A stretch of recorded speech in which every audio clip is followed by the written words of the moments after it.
One boom. Hopefully everyone can hear us. Yeah, we're going to take that as a yeah, because my little sound mixer bars are going up. Hello, everybody across the water, and a few others that have stayed up late. Just check that. Right. Ash, can you hear us? You are my sound test. And I will stare at chat until Ash says anything remotely agreeable. It doesn't have to be agreeable. Somebody else. Thank you, chef. Ash, you're fired. Well, welcome to the channel. It's Heavyweight Gaming.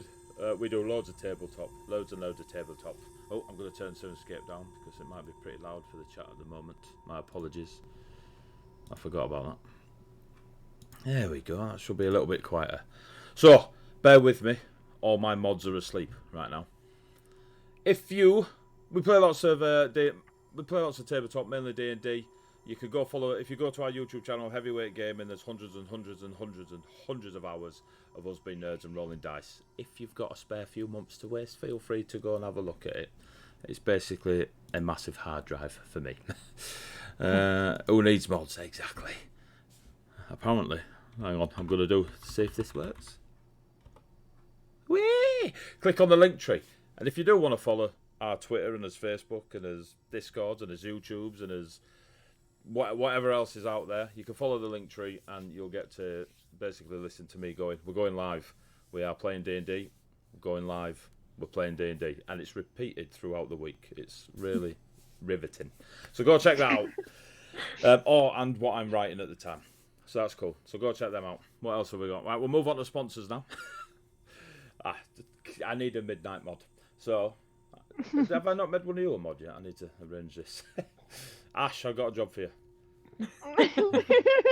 Riveting. I hate you.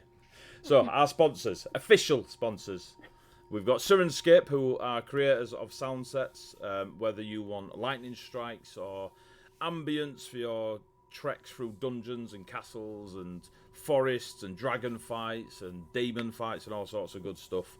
If you check out Sirenscape, you will not be disappointed. If you are playing around the table, because you are blessed by the D&D gods, you can play it out of any electronic piece of kit that can get on a browser. And they are super, super cool and pretty much cater every scenario. If you play digitally, then one of you can play it, share the link with your friends, and they too can hear whatever you're playing. So it's really cool. I technically spelled that right. As long as it was technically spelled right, you're alright. Coyote Grey. If you go to Roll20 and check out the marketplace and type in Coyote Grey, you will see lots of Chibi Token packs. I bought them all because I love them. I'm madly in love with Chibi Tokens and that style of art. And Coyote Grey is a quality guy, and he did our personal characters for the Tuesday campaign, and I've got plans for him to do more. He just needs to... I haven't told him yet. But yeah, if you see the little dragon tokens on the screen, they're also some of the artwork he's done. And when we do our Roll20s and stuff, you'll get to see them.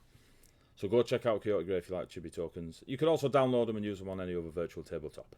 Lucky Battle Mats. Exactly what it says. They create battle mats. Every Kickstarter they do instantly gets funded because they're brilliant at what they do. It's crazy good. And I met them. They're very, very, very nice people. And... I love all the work they do. They've got so much out there.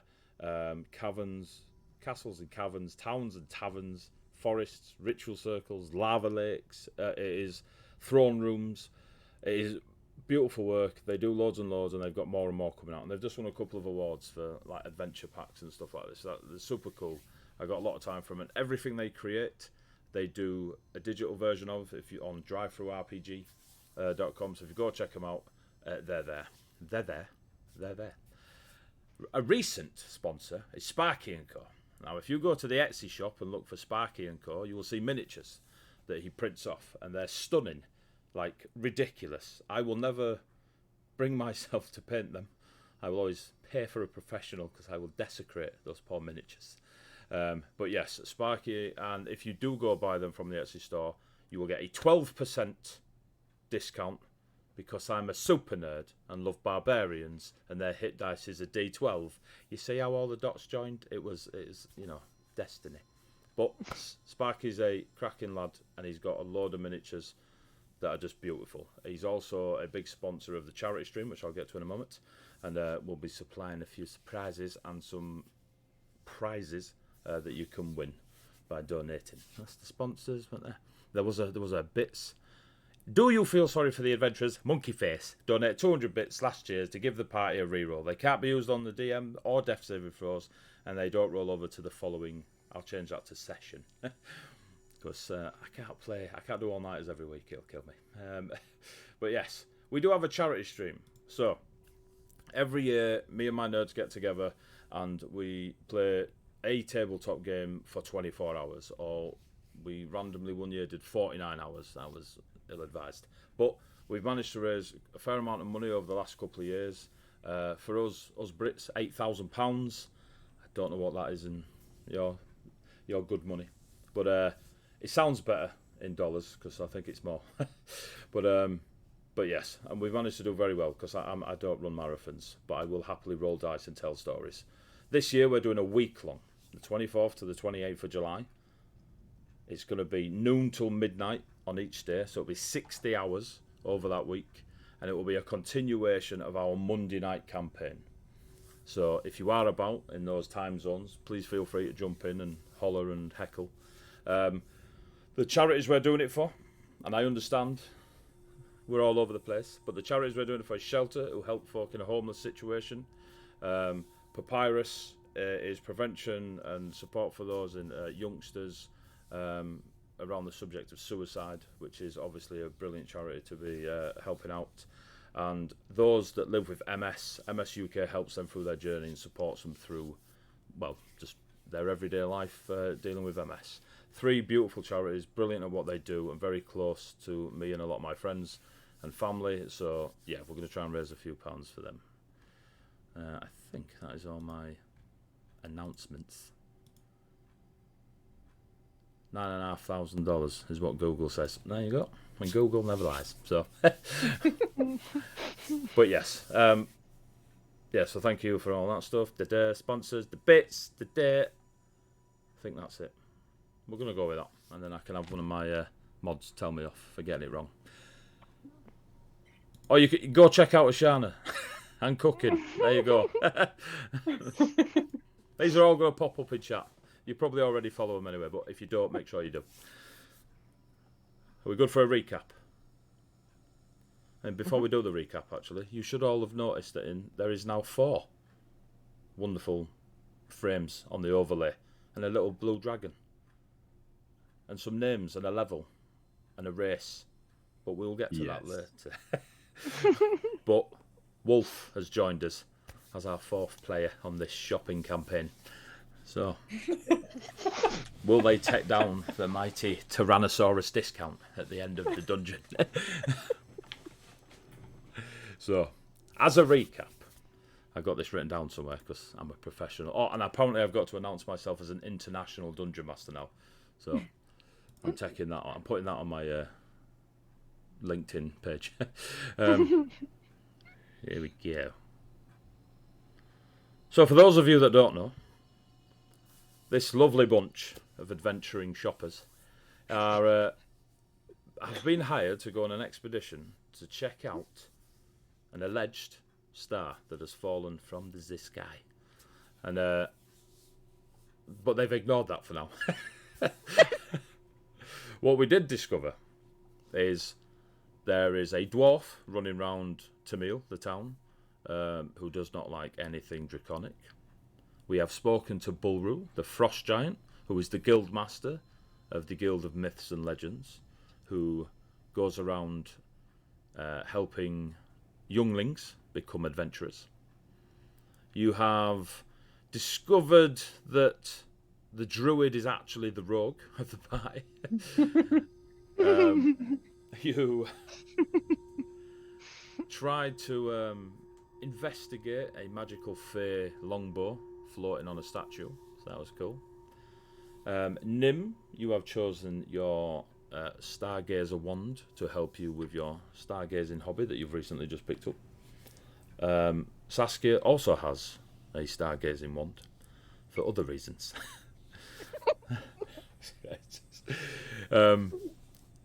Speaking with Saldin, you went around the town of Tamil. You have bumped into not at all creepy little dreams and nightmares. You have discovered that there are other expeditions, other teams going on their expeditions, trying to find out a bit of information of more. You are aware that Bulru's going, Al Saroon's lot as yourselves. There are a few others that you haven't yet investigated.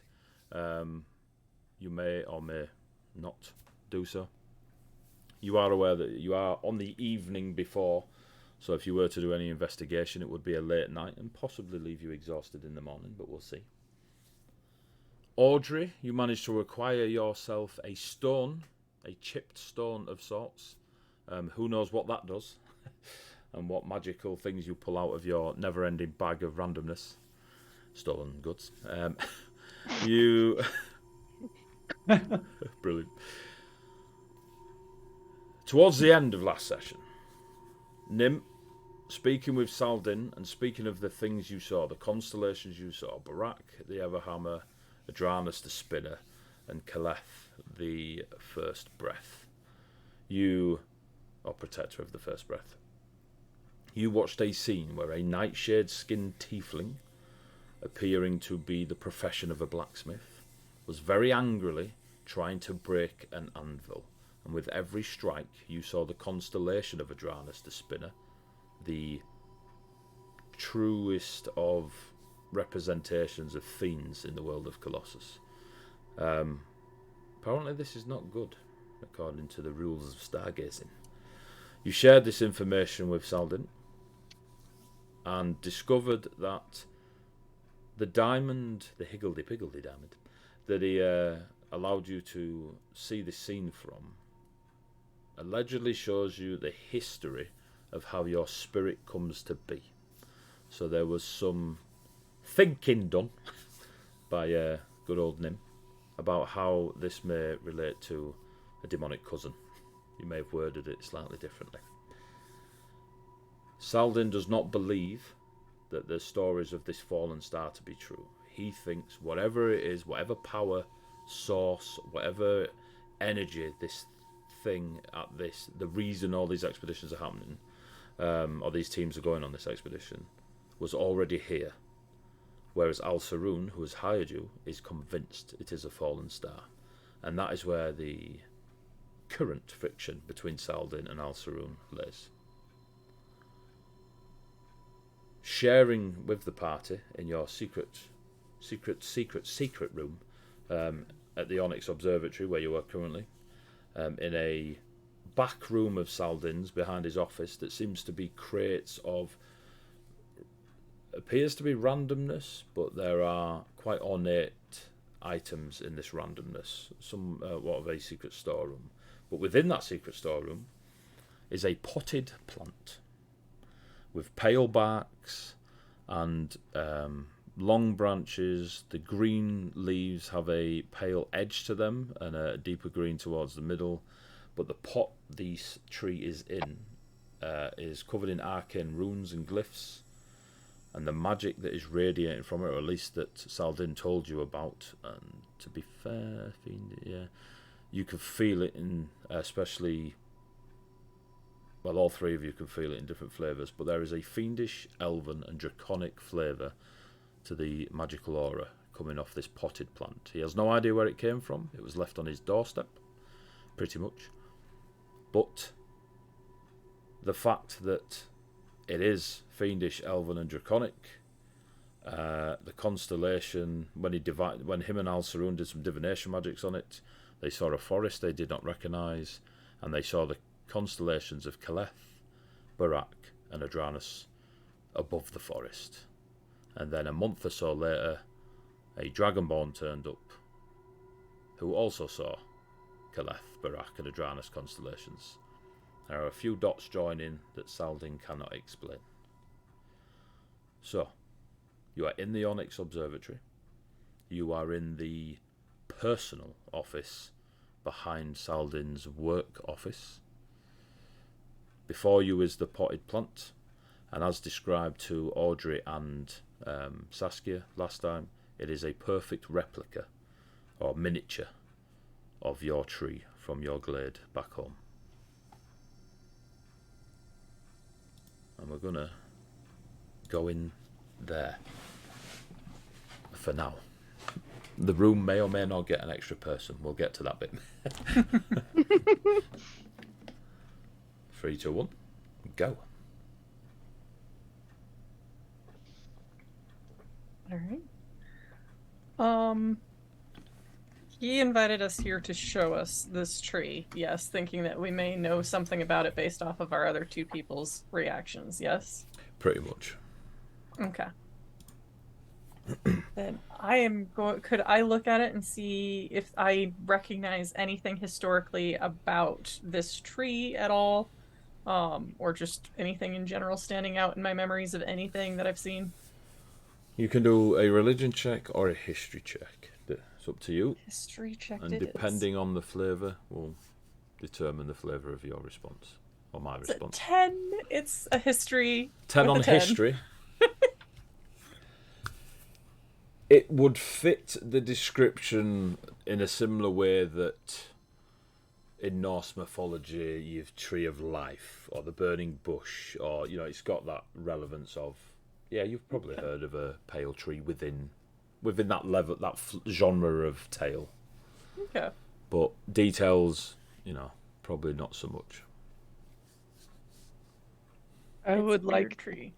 I would like to step closer with my hands behind my back, gauging their reaction as I just look at the tree, like somebody leaning in and looking at the tree is what I'd like to do. Like look at the pot, look at the tree, see if the tree's healthy, if there are pods on it. So, first thing from Saldain's reaction, he's very comfortable, gives you space, steps back. It is as if you are the professional in the room and he's allowing you to do your bit. Like the reason he's let you in his secret area, so he's quite comfortable you doing what you need to do. So steps back. I would like to step to where I can I'd like to make it a little bit difficult for him to watch both me and her. So just back a little. Are you not 2'6"?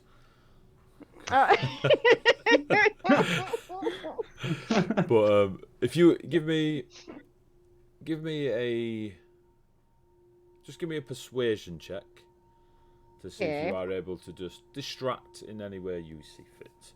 Audrey? Oh, I'm not looking to distract. I just wanted to step back. Yeah, it's more of a if you're trying to make it difficult for him to focus on both of you, that'll be the role we'll use. Okay. As for you, Audrey, depending on... So, are you trying to determine its... I'll let you decide to either roll a nature check or an investigation check. So I was planning to ask to touch it for an investigation check. You can a little bit further on. But right now I'm not touching, I'm just looking. Okay. I want to look at the pot and see, like, do I get a bad feeling like I don't want to touch it, or like is it causing damage to the tree? The tree doesn't seem healthy. So I'm so visually looking at it. Give me a nature check for that. Okay. And what did you get, Saskia? Is it charisma? Yes. Okay, then it's 19. Okay, so you're pretty confident that you could be the shiny butterfly needed if you needed to get Saldain's focus, if you wanted Audrey to have that brief moment where there was no eyes on, and vice versa.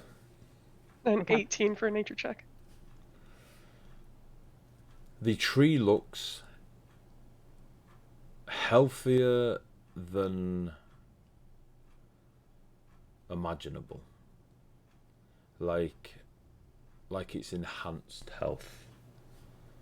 Like if you would, add to its source of nutrients, what's the word? Like an artificial boost. Likely from some sort of magical source. You can almost taste the fiendish and draconic in the air. Elven doesn't surprise you. There is a history of, between your tribe, as it were, and those afar that the elves have shared and passed. And there are elves in your tribe and such. So elven magic around this doesn't surprise you at all. But the fact that the draconic and fiendish is very substantial, enough that normally you would need people with skills to be able to detect that aura and that flavour of aura. But this is, it's you know, it's like walking into a food shop and knowing what they're cooking. It's that potent. But it does look very, very healthy. Am I getting any connection to it like I do the pale tree? No. I'm gonna look at Salden. May I touch it? You may. I'd like to inspect the branches and... He holds his hand up before you touch. I will warn you, when both myself and Al-Sarun interacted with the tree, there were magical defences we needed to react to, such as an attack on the mind and such. Thank you for the warning. And he takes 3 steps back. I'll touch it anyway. Okay. So, as soon as you touch it, can I have a wisdom save, please? Yep. Shoot, I need to react faster. And I know I've got wisdom on here. Just gonna take me a moment. Oh, straight wisdom, top brain. 17. 17? I think you might be alright. Give me a sec.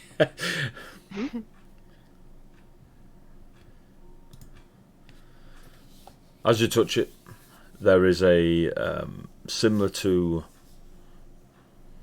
when you first entered the room and you had that flash of memory. There is a twisted energy run through you that you can smell, feel, almost hear the presence of the forest, your forest. But it is as foreign and alien as being stood in this observatory. You know, this room in an observatory far away in the lands to the south. It is not your forest. The smells are wrong. The feeling is wrong. The sounds are wrong. And you hear 2 low growls that are very distinct, guttural, not bestial. Just there is a animalistic backing behind the growls, but they don't. I mean, you two know your beasts and such. These do not sound like they come from a beast. More an imitation of a beast, and they are in the. You don't see shadows, but they're in the out of reach parts of this forced memory. And you feel confident that you resisted whatever was trying to assail your mind, but you still managed to get all this. So you are confident that if you had have failed to defend yourself, it could have been bad. As she's going to touch a tree, obviously missing the opportunity, Nim's going to be like, I could help with... And I'll kind of look over at Saskia and be like, if you go to touch the tree, let me know and I can help. Audrey just keels over and dies. So close. And I'm too focused. And now you can do your investigation check. Okay. That's better. Just, I can do cleric stuff. 22. 22? Oh, look. Audrey's in the house.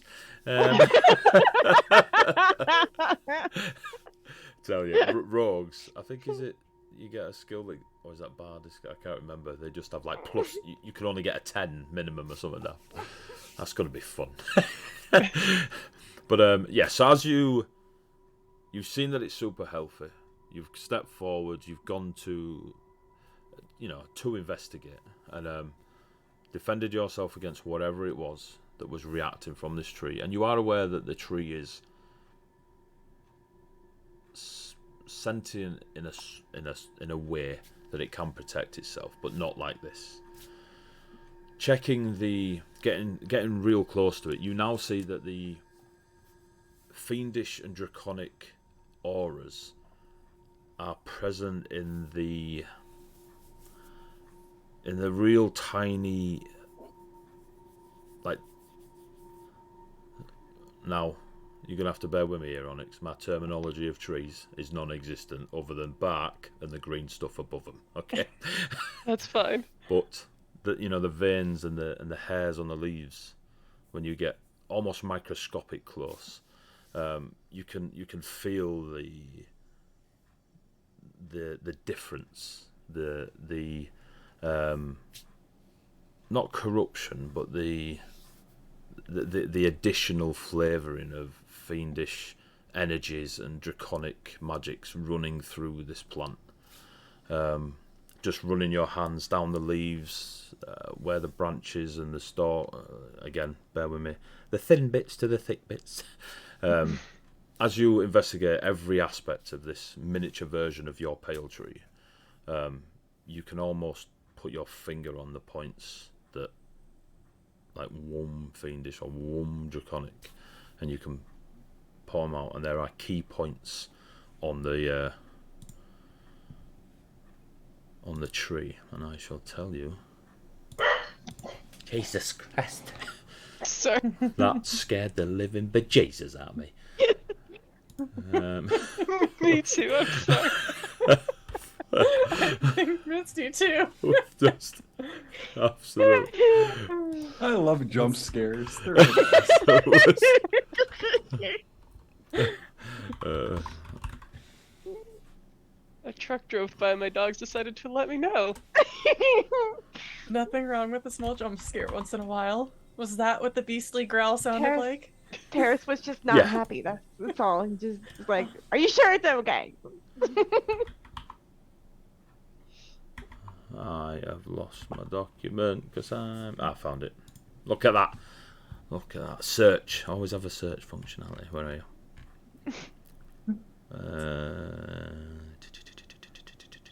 Where are you? So, Last place you look. as you as you trace and like lift the leaves, move the branches, just adjust the pot slightly, you find 14 points on the tree that are very reactive. If you were to like tap them on a flat piece of parchment and left a mark or an orb of light wherever you touched, there'd be 14 points. As you do that, as you're reaching them, and you see like there's a small glow that appears where you touch, and the draconic feelings pop, and Salding just says the word Komodo, and then they fade, and you go again,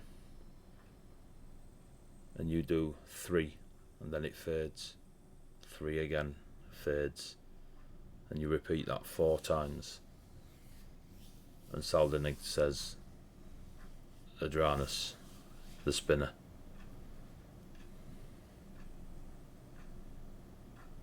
And you have essentially lit up the constellations among the tree branches, and it fades, but you still have that aura that you can feel, and if you trace it again, they light up again, or pulse enough that it's visible. Sorry. And then you are attacked by a 6-foot hound. Yeah, I'm sorry about that. I'm It's just gonna alright, keep it's myself alright. muted until I'm talking. Telling you, Sirenscape is it's worth every penny. I'm still not. So there's no pods or areas that look like there have been pods. No. Okay. And I can tell that the tree is sentient, but not able to communicate like the pale tree can. Yeah. So there is an element of sentience, but it is not. Yeah, communicative. It can't talk to you. Mm-hmm. Gonna buy myself a thesaurus.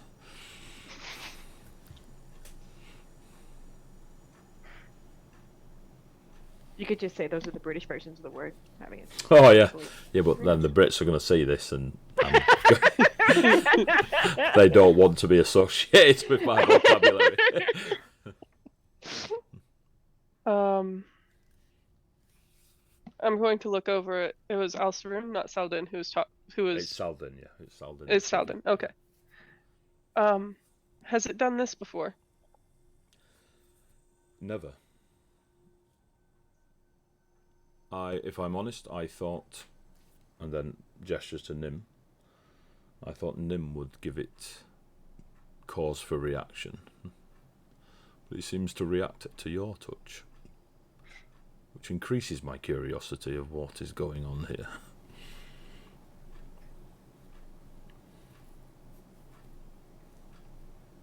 You say that this came to you by chance. Indeed. And by chance, I'm sure you do not wish to part with a mystery. But it is something that I would eventually like to acquire. I am more than happy to part with a mystery if it is not dangerous. That is fair. I have some familiarity with another tree that is in its wild state, not in a pot. The forest. Yes, but not quite the forest that it shows, one very similar. From your forest, do you have those that gaze upon the stars or study them? Not particularly.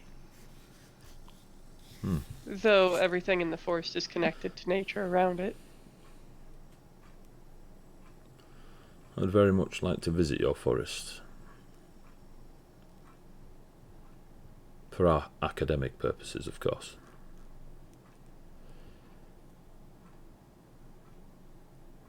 We would have to see, because I am not the one who controls such things.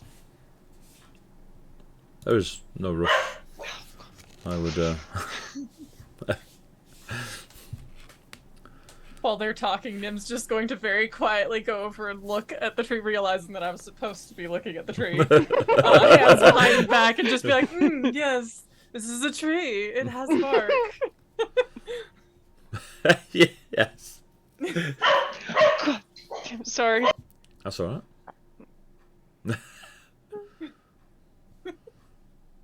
She must go Sheldon deal thinks with... he can just walk into my forest. What you don't know is that's how Wolf's going to introduce their character. By barking.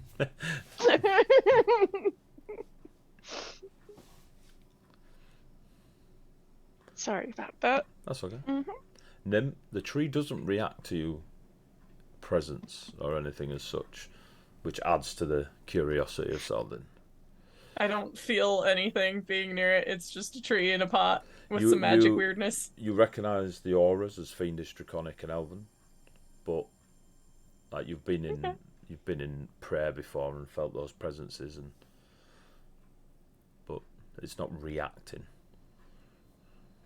Fair enough. I'll just kind of circle it and then go back to kind of standing in the way.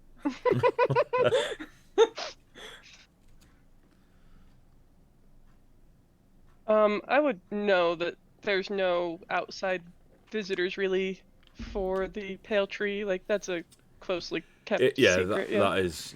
People are, more than happy to do some minor trading with your tribe, like other forest tribes or those that do venture in, but trade would be very, like, minimum.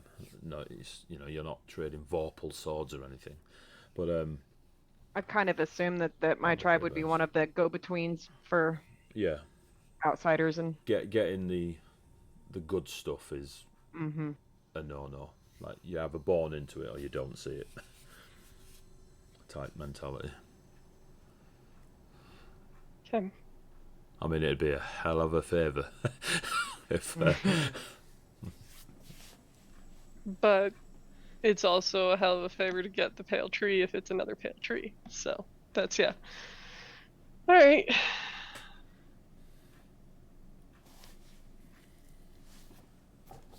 Well, it seems there's a connection among our group and with this tree, if the same constellations seem to keep appearing.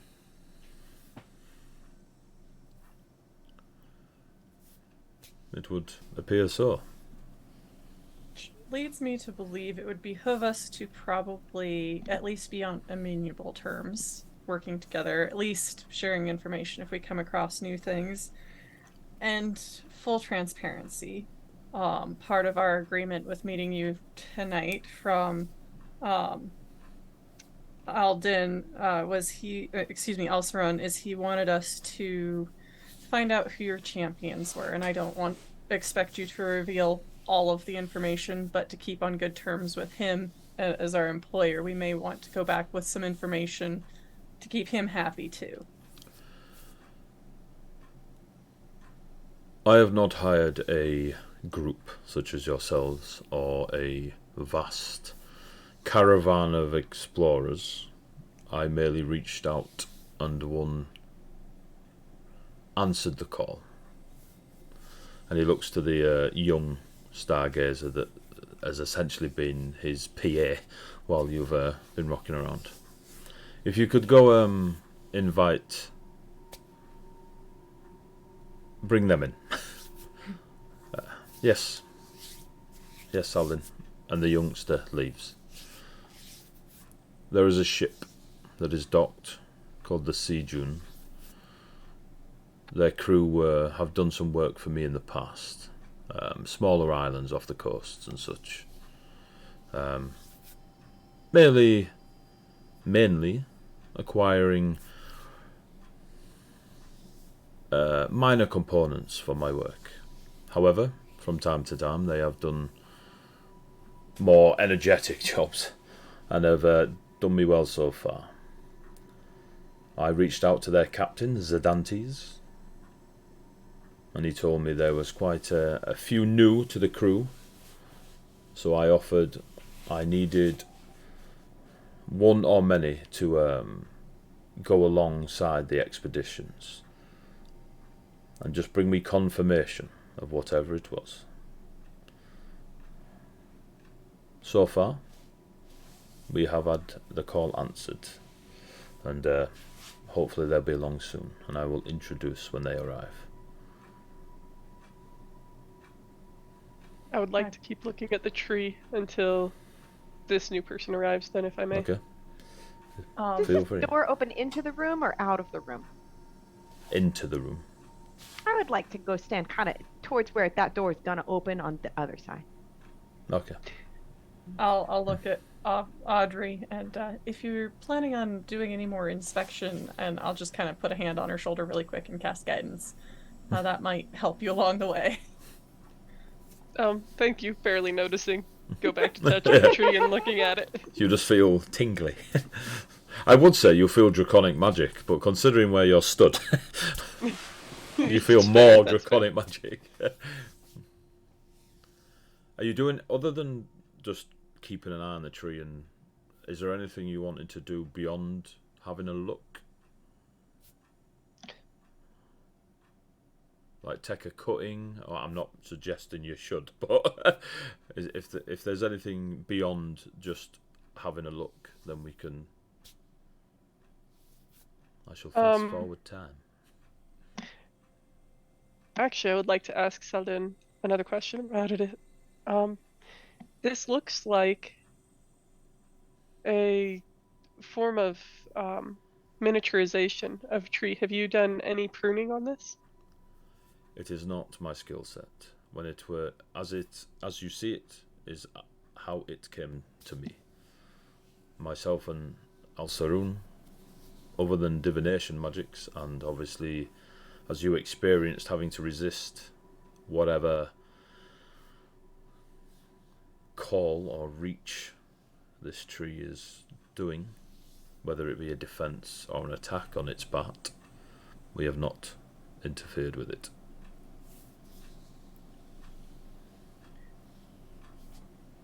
If this may sound a bit odd to you, but if the tree is willing to lend me a branch, let me have a branch, meaning it comes off very easily without trying. Would you be opposed to me having one? I refer to my caveat of danger. This is fair too. If it is a action that you can guarantee is a strong request, but we are in a small room, and a lot of these items, and he gestures to the crates that you all saw when you first came in, hold enchantments of various levels. As long as it doesn't explode in a mass of arcane energy and therefore set off all the other just gestures. That's how we fair. can I carry cannot it. guarantee that, but my experience with the other tree that's similar, there is no exploding to it.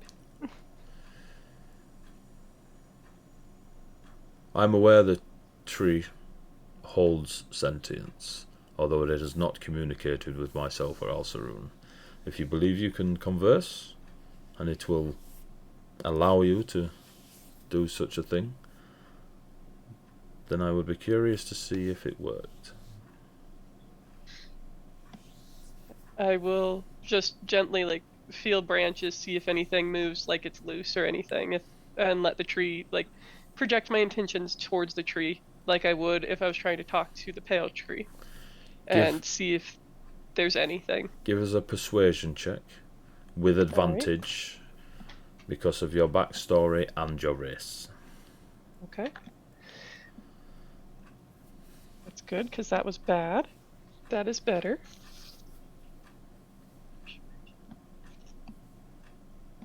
That's just a 16. 16. I get to roll a dice.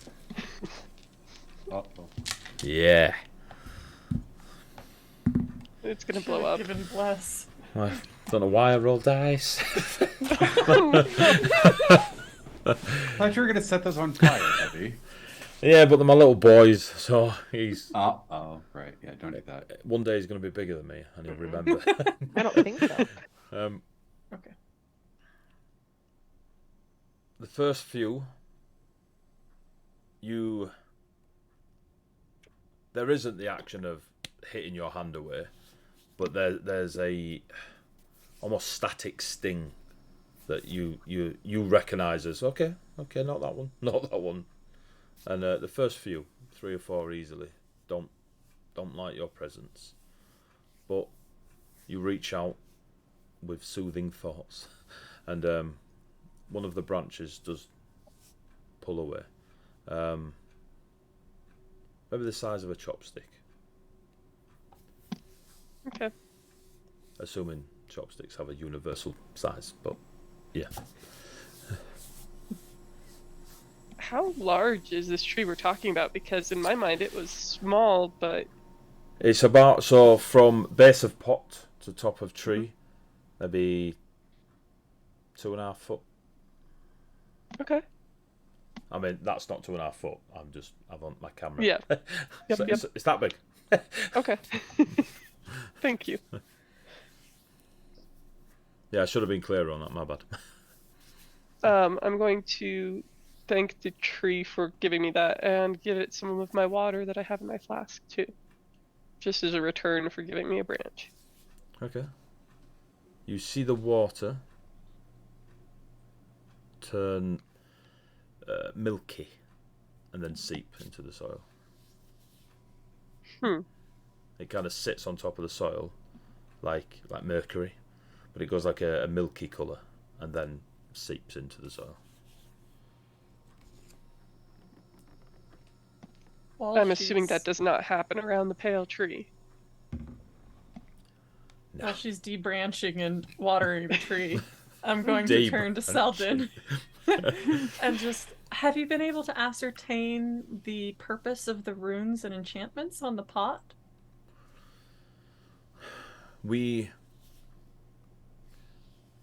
Of the schools of magic that we are aware of in the world to date,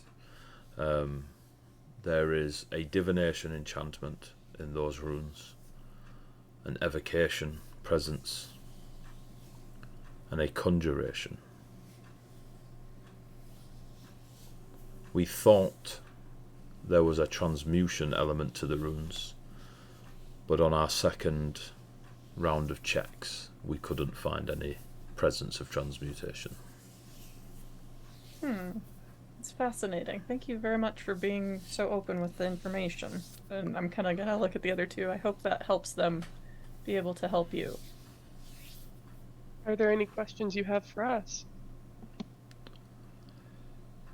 My curiosities lie in the constellations that appeared above a forest when we divined upon the tree. We have many items that we have studied in their regards to the way they wield the magic of the moon, the night sky, the stars. Again, he gestures to the crates. It was fascinating to find a plant randomly appearing at my home, which is not a well-known address.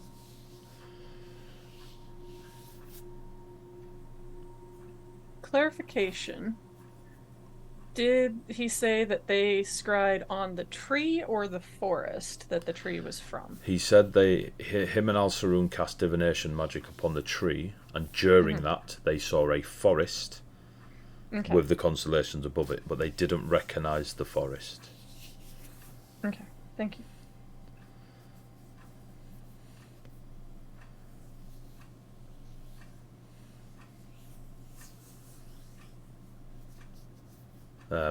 Where was I? So schools of magic. What was the last bit? I have just lost all my train of thought. It's your fault, Ish. You're welcome. That there's divination, evocation, and conjuration on the pot. They thought there was transmutation, but second round did not find any. And then Audrey asked a question, I think.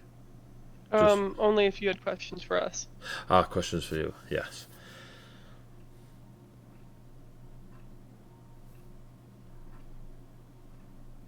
Yeah, that was it. I do have questions, but regarding constellations, the stars. The items we have here are studied for lunar energies and starlight and the night time affecting different powers within items working better during the hours of the night. And I am aware that we are in Portamir and the dreams and nightmares are a thing, and there are connections there. But the tree is an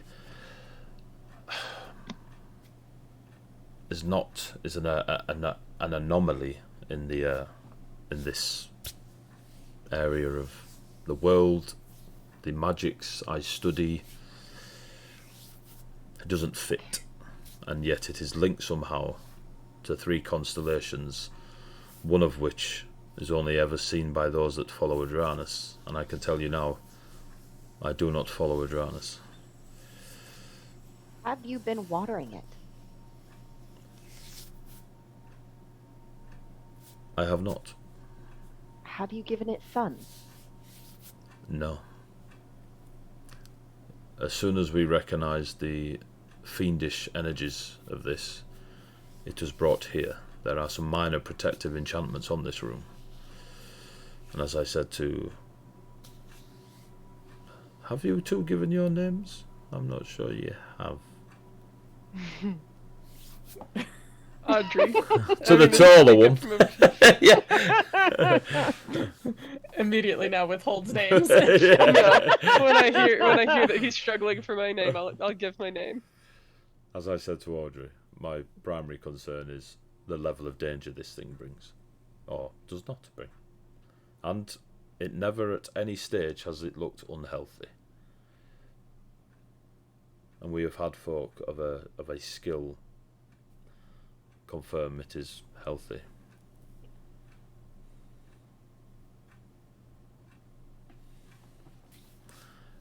And then you see the young observer coming in, and behind them is a shorter chap. Wolf, Time to earn your money. Marvelous. Can you describe your lovely addition to this Oh, stream? Absolutely. Let's think. We are about 3.5 feet tall, 45 pounds. We are wearing a black hat, silk-ish pirate kind of hat. We are dressed in very dark purple silk jacket, white linen shirt, and silk pantaloons with black boots that come up to our knees. We look very much like a Barbary Coast pirate. We have 2 scimitars on our back, if it matters, one with a bronze handle and one with a brass handle. It's the only difference. One's bronze, one's brass in the handle. Both are capped with what appear to be decorative little turtles on the pommels. I can't wait for that artwork. Gonna be great. I'm It's a excited. very nice hat. Thank you. You like Oh it? no.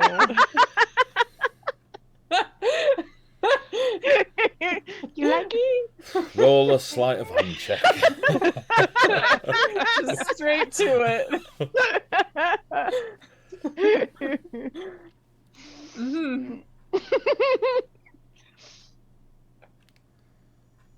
Then looks at Saskia, looks at the new individual, looks back at Saskia as a long suffering sigh. Hello, One of the things friend. that's definitely going to stand out is that we have a smile plastered on our face. It is just there. Is it slightly manic? Yeah, slightly, slightly. But it's there. We're smiling. We're happy. Just so I'll you- have Terrace. Oops, sorry. No, go ahead. I was gonna have Terrace come over to join me next to the tree so that there's more room by the entranceway. That was all. Have Terrace watch you, maybe. Terrace is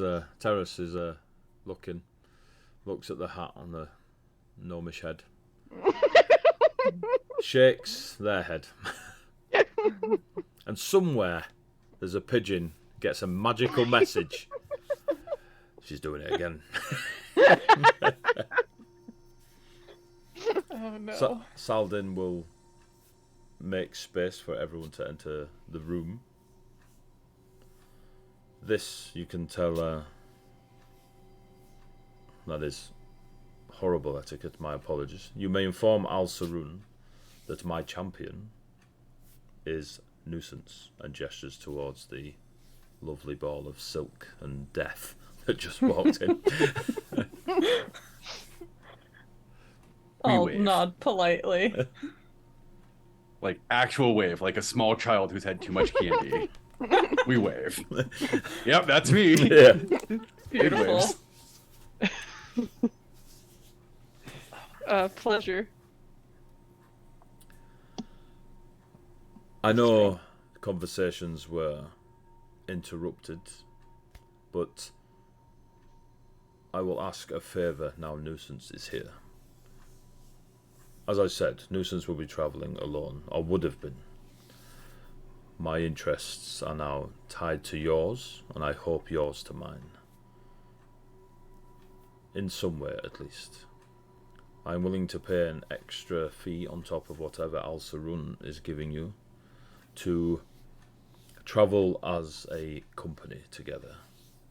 I will happily, and this is the first time you've seen like a glint of joy in Saldin's eyes, inform Al Sarun that we are now working together. And of course, Nuisance, I will add additional coins to your payment for keeping these 3 alive. Great. Honestly, as long as I don't have to get back on that stupid boat, it's going to be fine. No more boats. Just no more boats. Agreed. I will look at Selden out of courtesy of being employed first by Alceron. I think we should give him the information ourselves, but I would not rob you of the opportunity to tell him. I just wish the first stab at it. I am more than happy to await Al-Sarun's message when you have spoken to him. All right. Is there anything else that you guys wish to do? I'm looking around like I'm looking at little people because you're all short. How tall's Audrey? Audrey is 4'3". I am 6'2". You guys come to just above my waist. Mm-hmm. Great. I was like, I'm gonna make a smallish character, and then I am the tallest of the small people, actually. Yes. How tall are you? Like 4'5".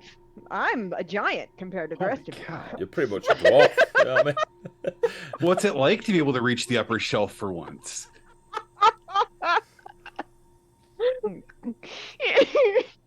Climb on Ish's character's back. Nim is just gonna be a jungle gym. Just looking at these little individuals like, I will have to keep them from dying. Well, we do not wish to overstay our welcome, Selden, Well, it is and we late. appreciate. Sorry, you said It is late. Is what it he is says. late.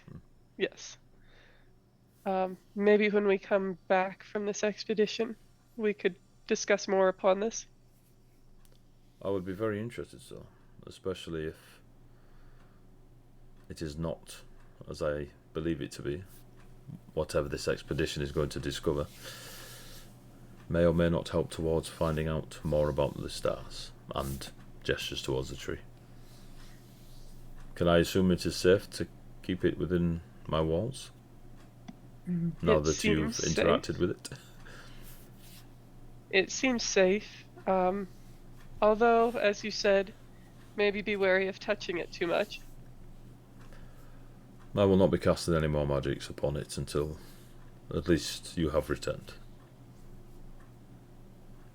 But a little bit of water goes a long way for most plants. Noted. I will look Oh. around at all of these crates of enchanted things, give a very large sigh, hang my head, and walk out the door. You see lots of arrows just going, this one's really expensive.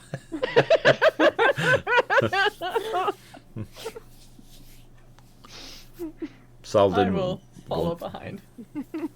Saldin will make sure he's the last one out of the room. I am very carefully going to take a leaf from Terrace and wrap it around the base of the branch that I got from a tree and tuck it carefully inside my inside coat pocket. Okay. Can you roll me a D100, please, Audrey? Sure, I do not roll those often enough. Do I roll it just once and tell you what the number is? You roll it twice. The first time is the tens, second time is not.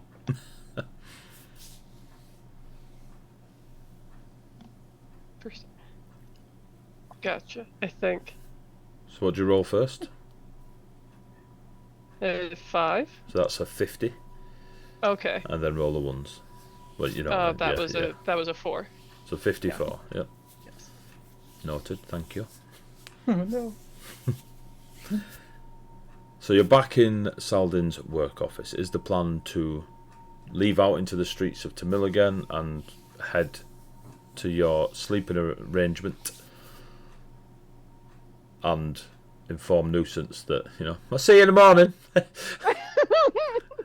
Just so you're aware, Nuisance, you do have quarters or rooms paid for by the ship whenever you port and such, down on the dock areas where the sky ships were and the sea ships are. Awesome. Thank you. Good to know. That was kind of my intention, but I would like to let Nuisance, because I am very distracted with the tree, so it's just like, oh yes, another person. Grinning a lot. We're staying at the Marble, I believe is where we are. And we would want to go down to the sand dune by the port district to meet up with Alcidoon. Excuse me, I keep trying to combine their names. That is my bad. Alsaroon. Alcidoon and the rest of the caravan we're supposed to be traveling with. So I think that would be a opportune place to meet in the morning then. We could Looking over at dinner. We do need to dinner. I we do could go like dine food. first. Mhm. You And can join us for drink. food if you would like to as well. Oh, that would be great. It's a marvelous way to get to know people. In fact, one of the best ways to get to know people is to buy people dinner. So how about Yes, we it go to is. dinner and I buy dinner? Yes. Let's go. This is a good plan. What was your nuisance? I like you, nuisance. Yes. Sorry, Nim. I'm gonna take note that Saskia is very focused on nuisance Just for right now. clarity, it's like 2 in the morning, right? It's super late. I mean, there's places open, but it is super late. I understand that. Nim also realizes that there is a dragon hunter in town. And I'm going to look at the rest of the party, and I appreciate the invitation, but for safety's sake, I was planning on heading straight back to the inn. So you don't trust my boss when he says that I'm his champion and it's my job to keep you safe, but you're willing to do business with him. So you don't trust me or you don't trust my boss? Like I'm confused. Are you not hungry? Is it something I said? It's Like, nothing do you I smell said, bad? and not a reflection upon do you or your boss. So you don't like This is gnomes? something I had decided before I came into the tower and even met you or had this discussion. Not Gonna like lean people in. come in here with like preconceived notions like this. It's just She- insane. she's- Offer to buy dinner to give me some terrible excuse. Fine, whatever. Pete! Whatever. Fine. So who wants free food? Not this person. So like, who else wants free food? There's You guys about- want free food? about The 6 smile has people never around left you. my face. I'm Not going to once. look for the pigeon that's been just eating for all day. You Be see like, it's sat on Nuisance's shoulder. "Oh, It's there one it of is." these. It's great. Yeah. Do we have a pet now? Another one. Oh, When you no. awaken it, it can be a level 1 bad. I have an idea. Breakfast.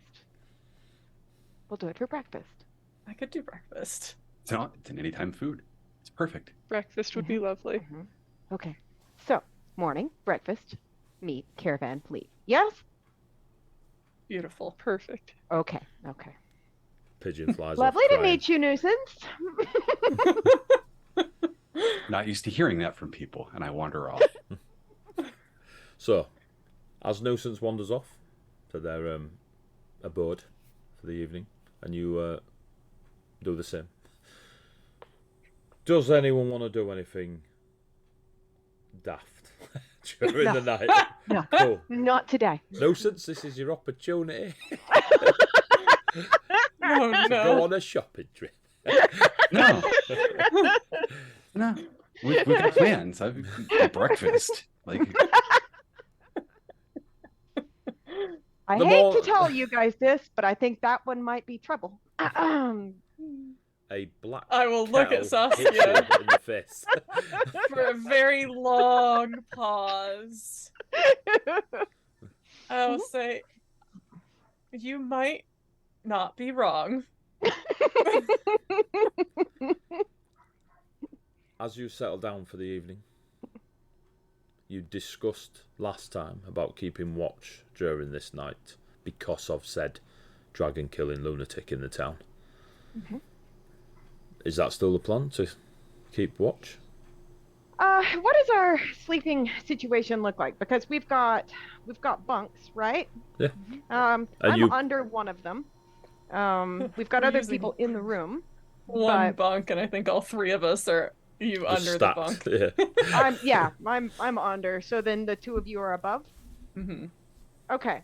I have something that could help, theoretically, if someone were to try to creep up upon us.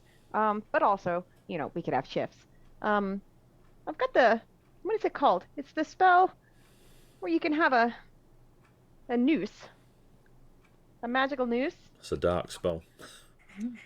Is it called the alarm spell?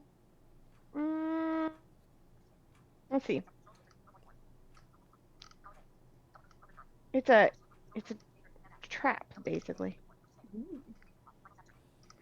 I gotta look through. I just have to figure out which one it is.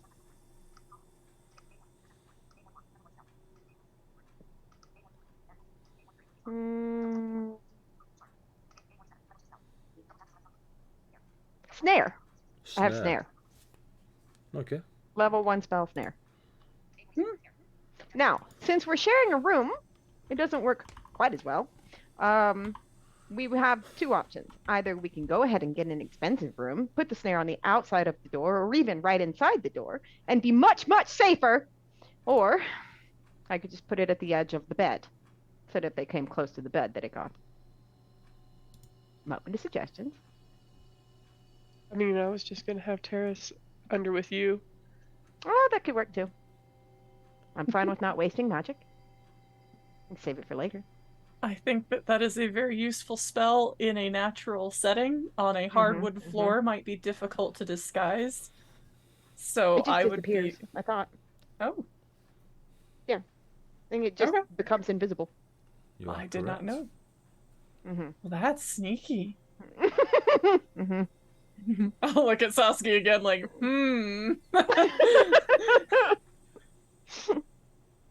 I would be comfortable with option. keeping watch. If you don't wish to use magic, I understand. I would appreciate the extra safety, though. You all Okay. notice that the room is full. Like every bunk has someone in it now.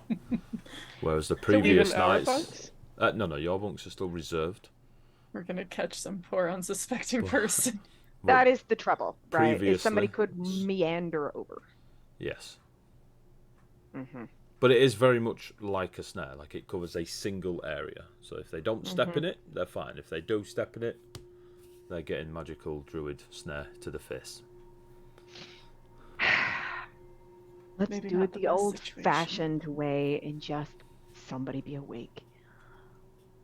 Terrace goes. Turns. just as they were snuggling down, just gets back up. Straws. Oh. We need to pick straws. I'll Give us lean one. over to Audrey.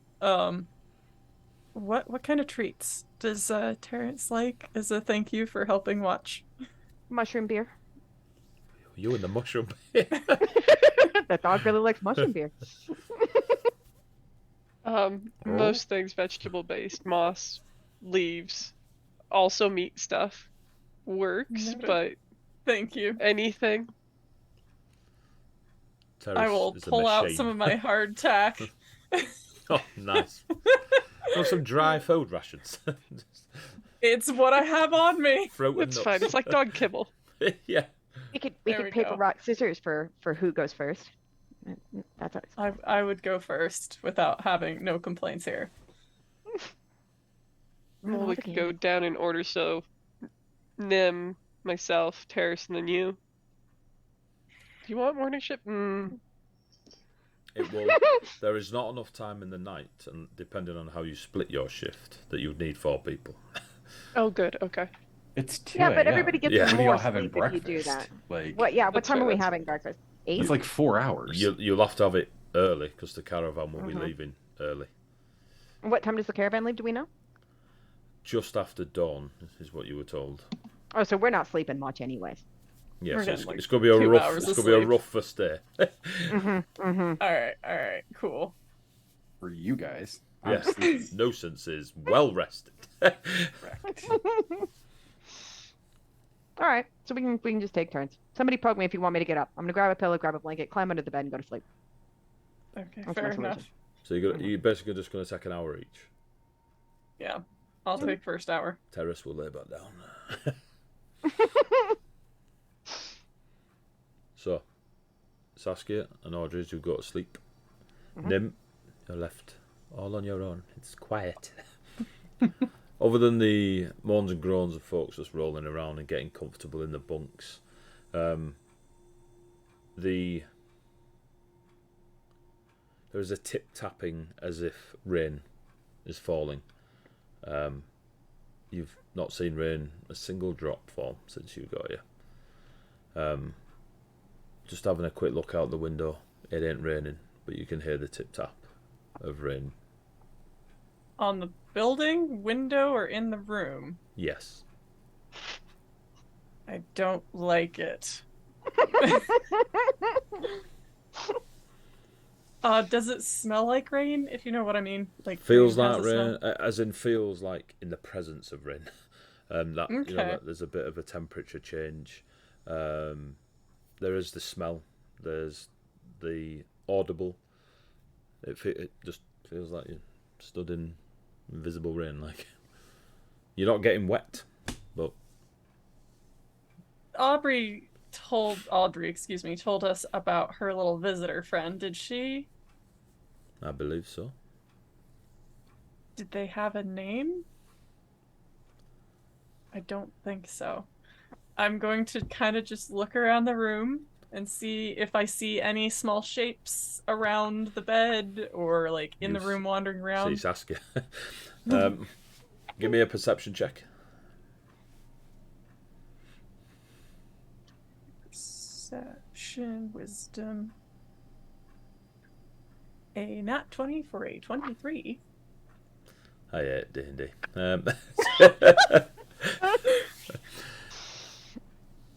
Sat on the end of the furthest bed away from you, and the room is kind of a awkward L shape.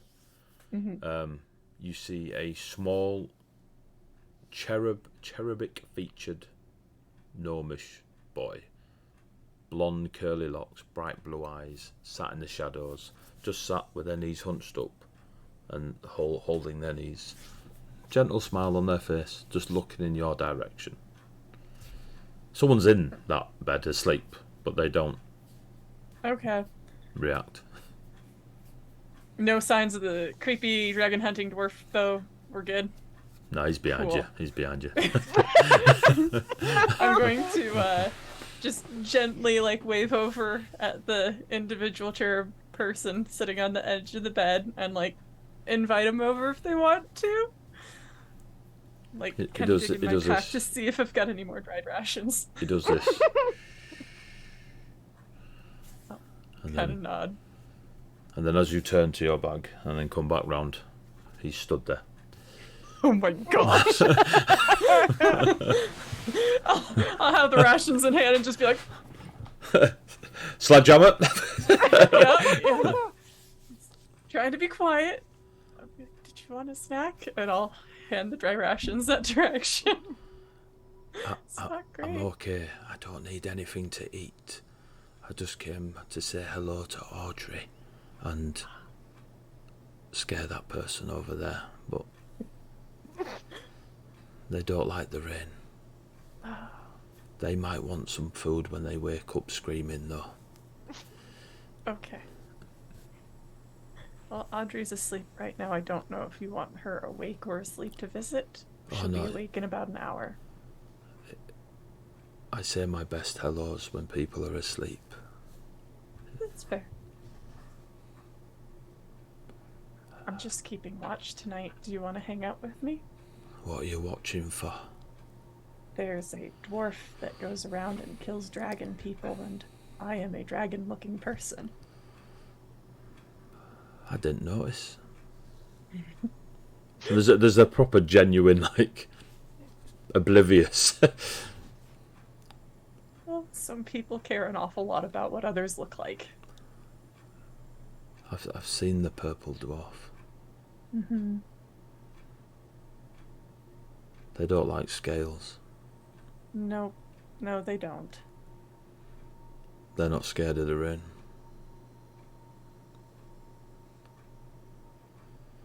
I think the rain is a lovely thing, especially in such a dry place.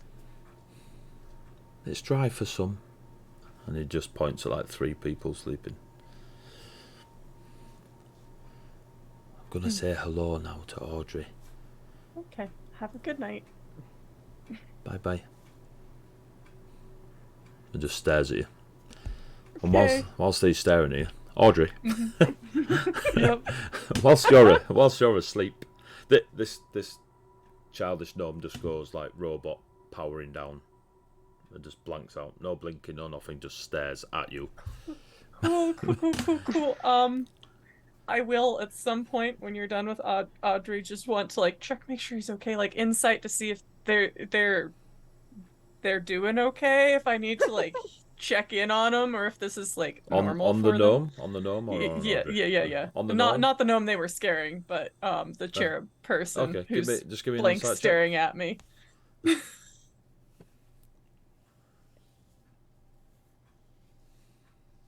19. 19.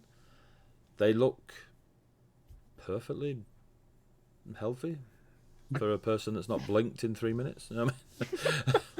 Alright, Might have a bit of dry eye going on, but scoot a little further away from them, curl my legs up, crisscross applesauce kind of thing, and just be like, they don't "Oh, even cool." acknowledge you move. But if you And move I'll out of just- their line of sight, they keep looking in that direction.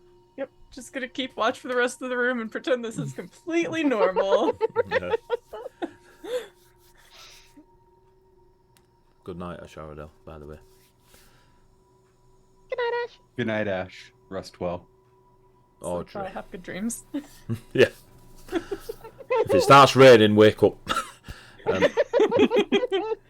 Audrey, you wake up. Oh, don't worry, Ash. Don't worry. You wake up in a cave. You cannot see an exit to this cave, but there is small beams of light coming from somewhere at the furthest face from where you are away. And you look around you, and then you notice that there are rocks across your legs. You don't feel the pressure, but you are pretty much from the waist up, like you can move, but waist down, pinned. Sat maybe 3 feet from you, just as you quickly adjust and realise you are dreaming.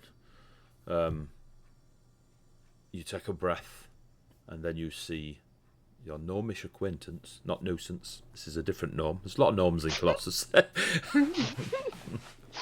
You see your blonde curly locks, bright blue eyes, very young gnome, little cherub, creepy little bastard.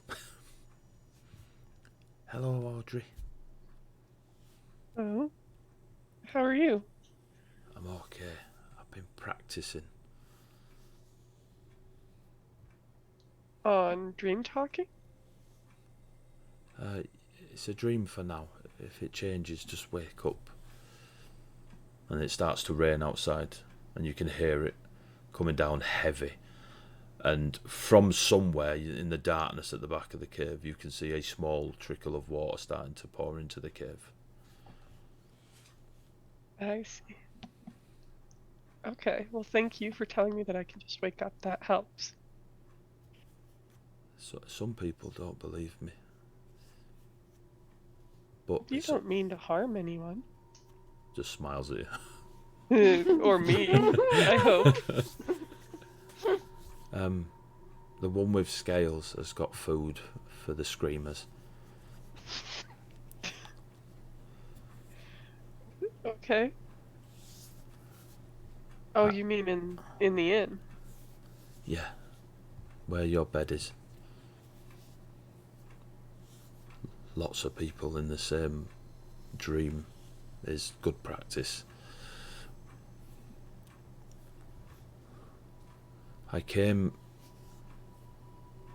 I wanted to say hello so I can help. I know one of me, when I'm bigger, will be near the Not Star. There's a real struggle of like he's learning a language for the first time. But I don't want you scared, Audrey. But when I'm bigger, they're scary. So, another being like you is by the Not Star? Me, but bigger. When I'm bigger. Okay. I vaguely understand that this may be a nightmare at this point. That's up to you. Yeah, okay, okay. People always dream about dying in caves. Yeah, I mean, yeah, sure. Yeah. I mean, and as the conversation goes, you notice that the water is getting higher, and you can feel it touching your toes now, as it creeps in the cracks of the rocks that are pinning your legs.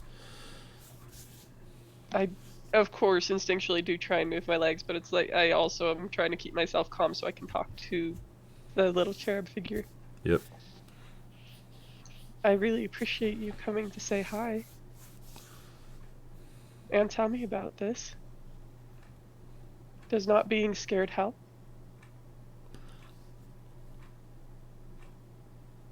If you're not scared,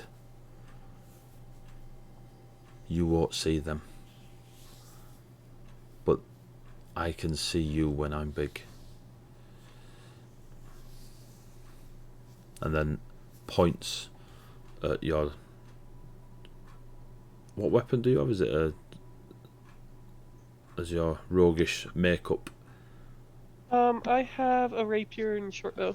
Rapier was what I was Some thinking dagger of. stuff, yeah. Points at your rapier that's just laid on the floor next to you in the cave. That will hurt me when I'm big. But if you're not scared, you can't see me. But you'll be able to see me? When I'm big, I can always see. If you want to hurt me when I'm big, be scared.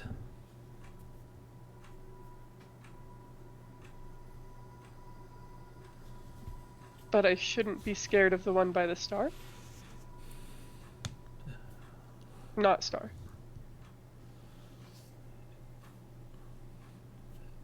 If you're scared of me, near star, over there, just gestures, just nods into nothingness in the cave. Then I can... And struggles, and you can see, like, it's the first time, like, he's got real scrunch on his face of not knowing how to tell you what he's trying to tell you.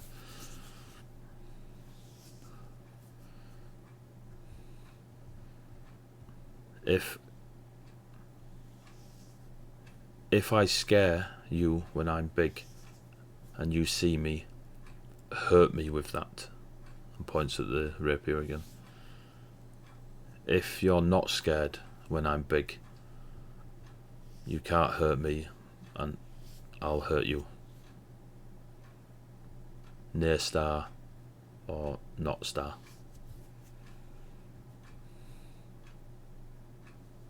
Well, I hope that we don't try and hurt each other. Not me. Only when I'm big. Only when you're big? Okay.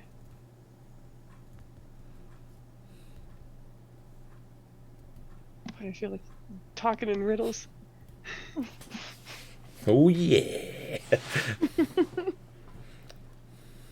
I am trying to, like, memorize everything he's saying so that I can try, or they're saying, sorry, so I can try and remember this too.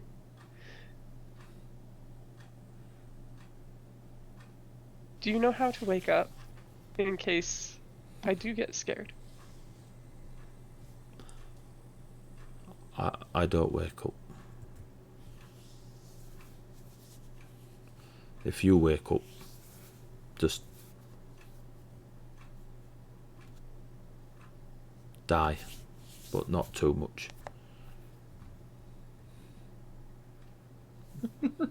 Just die, but not too much. I heard you right, correct? Yeah. Okay. He looks as Give it an hour. he does look as confused as his, like, response to you. He thinks he started off well, and then there's a moment, but he sticks to it. Bless him. Yep. Relatable. Yeah. Story of everyone's life. How have you been? You as you ask that, you kind of bob a little bit as the water is now fully. You're like, oh, well, this is getting a bit cold in here. Practicing. I think you're getting better at it. Just like kind of sits up. They're grinny. There's a word for you. Oh. Can you hear that? You can't. Nim. The person that young cherub gnome was first sat on their bed, they jump up. They're a half elf. I'd say middle-aged. Even for a half elf, like whatever half. There's not elf. Definitely ages similar to other folk. They screaming their heads off when they leap out of their bed, absolutely soaked with sweat. There's sobs in there. They're like mucking, checking around themselves. The blankets are off. They're patting down their legs. They're moving around. They have an absolute freak out moment. Okay, I'm going to get up out of my bed, bring the snack with me, just kind of have it tucked in a pocket so that it's available, and just be like, "Hey, are you okay, man? That sounds like you had a rough one." And just kind of sit down and try and like get him to do some breathing and like ground him again. As you're sat, on the bed with him, like just side by side, giving him that breathing. On the other side, sat next to him, you see the gnome just like. Just looking behind them at you as if. Yeah, I'll just kind of give him a nod. Not. In the cave, Audrey. They're awake now. They didn't die though. That's good. I think that I'm getting to the point where I will have to wake up soon. You are like. Yep. Yep. Thank you for coming to say hi. I'm trying real hard not to panic at this moment. Give me a wisdom save. Uh-huh. More just to maintain. See how I'm floating? Yeah. That is an 18. Yo, nerves of steel. Okay. Or really strong plants. But yeah, nerves of bark. Then we'll go with that. The real question is, do plants have to breathe? We'll find out in about 5 seconds.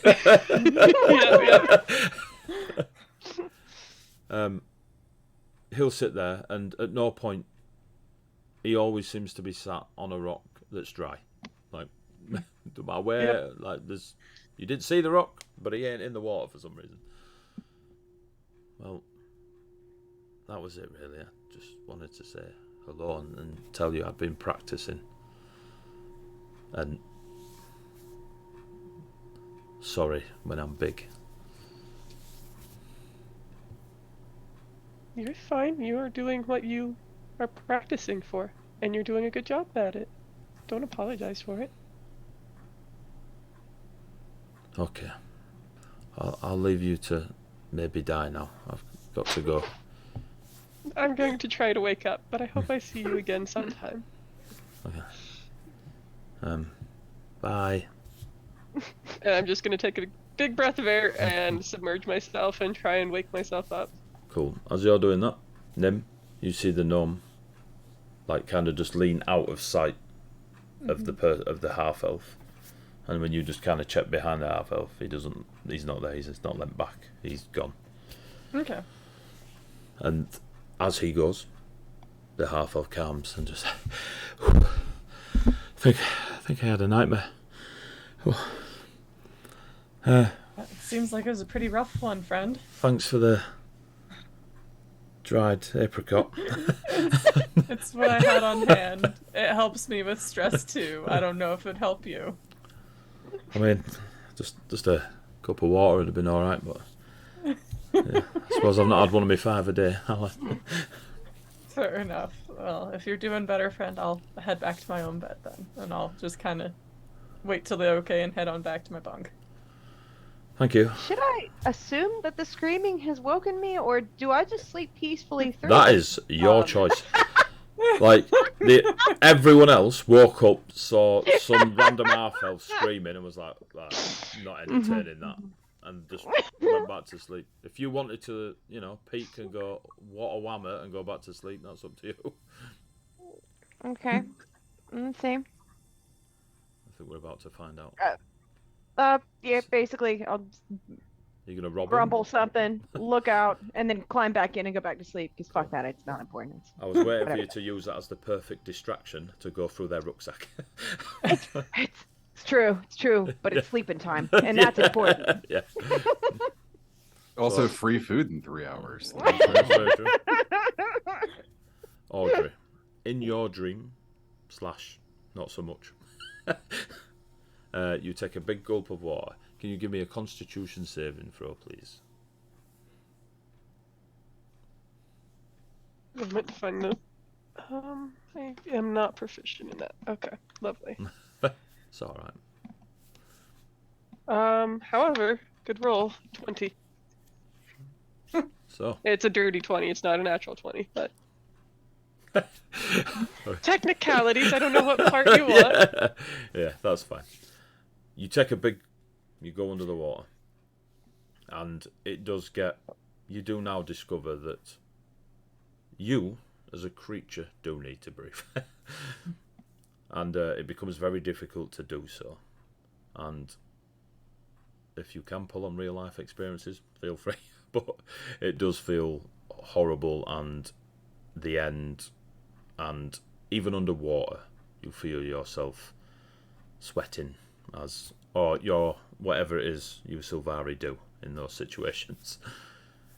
But you keep repeating, it's a dream, it's a dream, it's a dream, it's a dream, just wake up sort of mantras. And as it gets there's a tunnel with light at the end of it. You wake up, bolt upright, have a quick look around. You're settled or unsettled, but you're not screaming the place down. You are aware of where you've just been, and you are aware that you have managed to wake yourself up as you see Nim holding an empty packet of fruit and nut. Nim looks pretty tired. Nim's gonna go look at you and be like, Audrey, are you cool with starting your shift now? Sure, I don't think Audrey's I'm gonna like that. sleep for a while. Okay.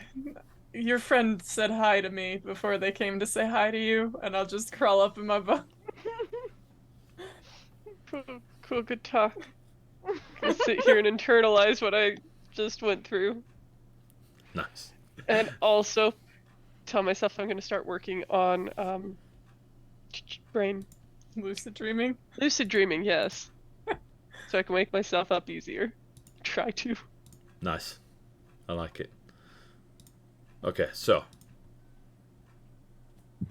And you continue your keeping watch type stuff. Yep. Yep. Through the night for yourselves, and when you wake Saskia up as well, there is no sign of the dwarf, other than the half-elf you notice kind of wakes up and is looking around like they're quite nervous to go back to sleep. They're definitely going to be tired in the morning. Your particular evening is after that settled, and the dawn will happen. But during that, because time is whiz-wazzy, nuisance. When you get back to your tavern Yes. / inn, and you go up to your room as paid for by the Sea Dune, and it's kind of part of the whole part and parcel of being Yeah. important and such. There is a couple of things in your room that have been sent there from Captain Zidantes to your room as part of an exchange between the captain and Saldin. There is a coin purse with 75 gold pieces in it. All right, making notes. I'm with you. Yep. There's a couple of things coming your way. Okay. I gotta get the note app open. Yeah. That's fine. There is 2 sheaths that would fit your scimitars Okay. with magical properties in them, of which you will have to discover at your leisure. And there is a ring that you have used before that will allow you to endure the elements, whether they be Arctic temperatures or desert temperatures. Whilst attuned to this ring, because you've used it before, you are aware that you will be very comfortable in any climate. And the last things just wrapped up are 3 vials filled with a red liquid that when you pop the cork smell of cherries, and you know them to be health potions. The darker the red, the more potent they are. These are of a basic level. Just for you, Wolf, if you haven't seen the homebrew for potions, if you take it out of combat, you get the full effects of the potion, no rolls needed. If you are in combat and you use a action to take it, you get the full effects. If you use a bonus action, you roll for it. Okay. If you're willing to sacrifice your action, I will happily give you the full effects of a potion. But yes. All right. Is there any indication? I mean, I understand the scimitar sheaths fit my scimitars, but like, was there an agreement that like I know these are for me, or So there is a small note from Captain Zedantes, basically doing the formal bit of you now work for Saldin for the next 2 weeks. I mean, Zedantes is unaware that you've got plans to not go back to the ship, apparently. I don't want to be on that stupid ship. But I get seasick. It's not, there not, my jam. Yeah, but you look beautiful. So there is a I note know, from right? Zedantes to say, you're now with Saldin for 2 weeks at least. At least that's what your payment will cover when you return. Saldin is going to heap a wealth upon you. Use the potions wisely. The ring Zedantes wants back. That's what it says in the note. You do you. The sheaths are a gift from Saldin as part of the arrangement for taking a crew member for 2 weeks. Zedantes doesn't know what they do, and other than signing off the note with "Don't die, I need my gnome." Lots of love, Captain Zedantes. Kiss, kiss. Nice. Nice to be loved. So yeah. So the sheaths, they're empty of blade, but yeah. To find out what they are, that's on you. Oh man, like I've got no survival instincts. Come on, I'm just gonna straight equip this. I'm a gnomish barbarian pirate who doesn't like boats. They're gonna explode. Straight equip them. No, I will actually, I will attempt to investigate them. Okay, so you get to spend a bit of time with them and feel. I mean, you're aware there is a magic radiating from them, and as per the wonderful magic of magic worlds, you will learn their properties just spending time with them. So if you give me an Arcana check, please. Sure. Higher the check, quicker you work it out. All right. Don't waste your 3 hours sleep. I got to use my dump stat int for this one, so Yes. I'm not even joking. Yeah. I know how barbarians work. So we don't need them stats. a total of 13.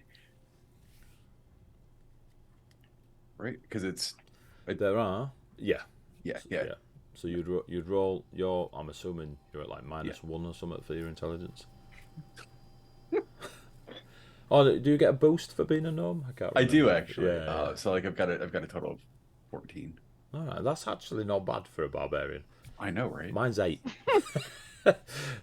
Not my barbarian. Mine is 8. So our barbarian is canonically smarter than the cleric. Just for the record. It's just good at math. That's all it is. There you go. So 13. You are aware there are 2 schools of magic on these sheaths: abjuration and evocation. Okay. You get to choose which one comes forth during the drawing of your blades. If you choose abjuration, you get to cast shield once per long rest until you change. So you know what I mean? You'd have to resheath and re-pull out, and then choose evocation. But until you change the choice, you will get shield once a day. If you choose evocation, at a random point in combat, your strike will cause a fireball to go off.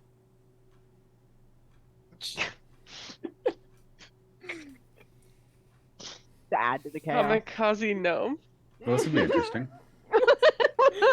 Okay. If one of those powers is used, at the next dawn, you roll a d20. If you roll a natural 1, one of the powers goes.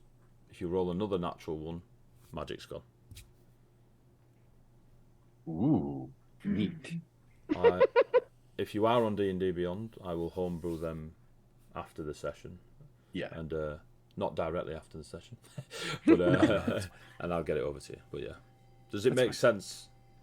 Totally. Yeah, 100% follow it. Cool. If I want to risk it, I can do so. And I, on a 1, oops. Yeah. Okay. I love it. I'm in. You can confidently protect yourself or randomly blow everyone up. So it's Golly, I wonder how that's going to go. yes. Didn't even know there was we'd never obduration. see shield. Yeah. I'm excited. And then you get your night's sleep. Unless is that good for you? No, I mean, like, Yeah. I'm gonna work on, the cheese and make sure that I'm doing the things to attune the ring, Cool. make sure it's up to attunement and whatnot. But, I yeah. will say you can do the whole attuning in a one. You don't have to do it per Sweet. Okay. item. That's ridiculous. Great. I don't know, right? Like, 4 weeks, and I'm now attuned to this magical shield. But yeah, Right? but yeah, it's good. So you are fully attuned, and getting off to bed. As the sun rises, and dawn is here. Hi, dawn. You can hear the commotion of. It's fairly chunky, busy compared to what it has been. I mean, Tamil's pretty busy anyway. Nuisance, it is super loud outside your window as the caravans are starting to form and get together. There is a 25-foot frost giant stood in the port district of Tamil. With That is not something you see every day. a lot of children around him, maybe 15, 20 children of varying races around him, all kind of suited and booted, ready to go out into the desert and slay dire rats, you know what I mean, for their 3 XP. But they're accompanied by a 25-foot frost giant. So then there is, you can see Al Saroon. You know who Al Saroon is just from being in Tamil before when the ship's docked. You're aware that he is an ochre-skinned Goliath in a white and blue robe, and if he's not in his white and blue robe, he's in a white and blue something else. He's always tries to maintain consistency. But you see his caravan getting put together, and you see him kind of pointing a few people, and things are getting tightened on wagons and such. There are 2 other groups that are getting put together. One of them is they're trying to be very efficient in keeping themselves hidden's not quite the right word, discreet. They're keeping themselves discreet. They're doing the similar tasks that the other caravans are doing, in like tightening straps and double checking stuff, but they are they've got their the scarves are up, even though it's not particularly windy out here. There's no sand blowing through the town or anything, but they're trying to keep themselves a bit more discreet is probably the best way to think it. And then the one on the far right of how they're kind of lining up seems to be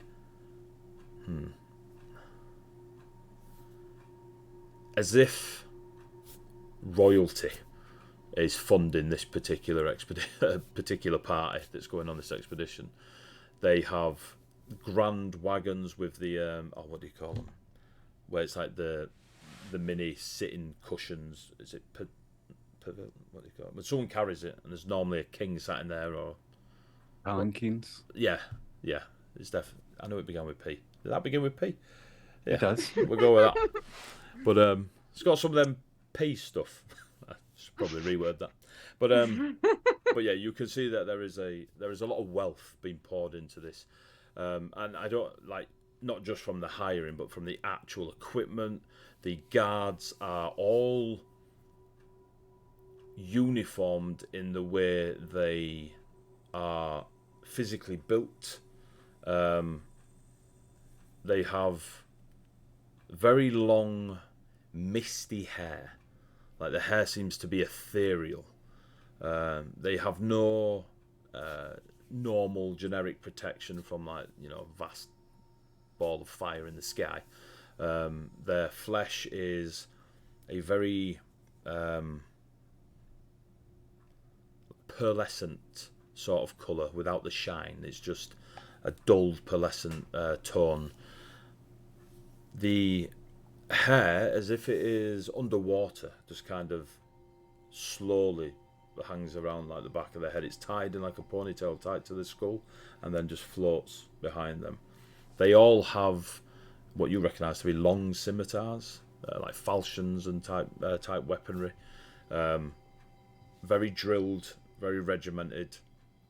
Their armour is just small patches of well-crafted leather that covers like kidney shots and stuff, like the vital areas, and their robes that intermingle with these patches of leather are sky blue, and they are clearly the caravan guard of this very expensive team that's going out there.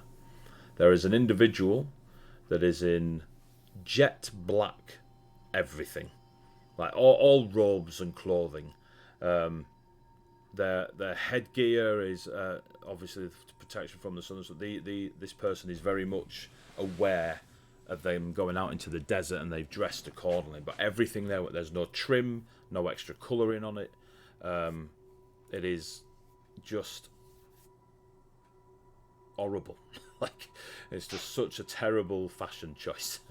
Doesn't even look like it's been designed to look expensive or anything. It's like they've just found as much jet black material as they can and thrown it on themselves, and they're the one thing that stands out from the from the expense that's been thrown at this. They again are covering their features, and you're unsure of who or even what they are from this distance. Give me an Arcana check as you check over the guards. Sure. They're all very... Is it androgynous?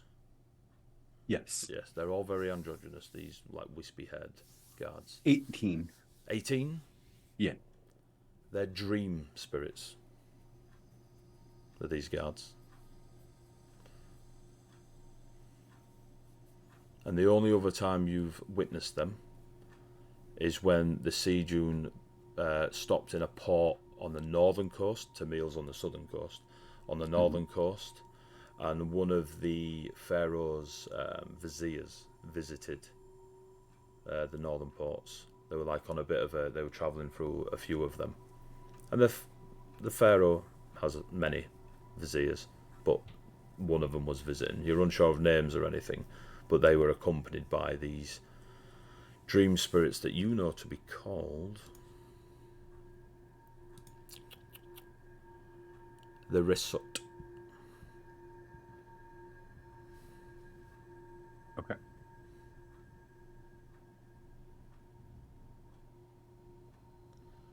Some people, in the common tongue, know them as the Kalashtar.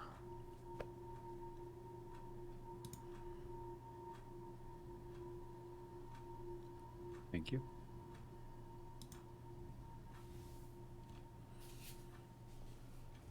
I wave. Big smile, as always. Cool. Very just, friendly. just hanging out the window. I got Yeah, heck yeah, man. Like, I'm staring at him. got no swords. Not going to be rude. Yeah. Fireball.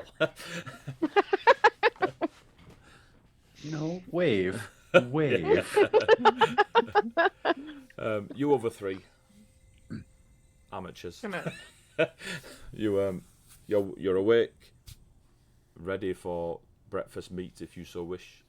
There is still time before. I mean, when you head from where you're staying to the area, you see Al Sarun. You can wave or interact as you see fit, but you can see everything I've just described, and you are aware there's time before this is moving out, so you can still have breakfast with Nuisance. Roll out as quickly as I can to get over and have breakfast then. Saskia, I would like sorry, Saskia, they're a Sut, so these dream spirit warriors, you recognise their aesthetic and you don't know why.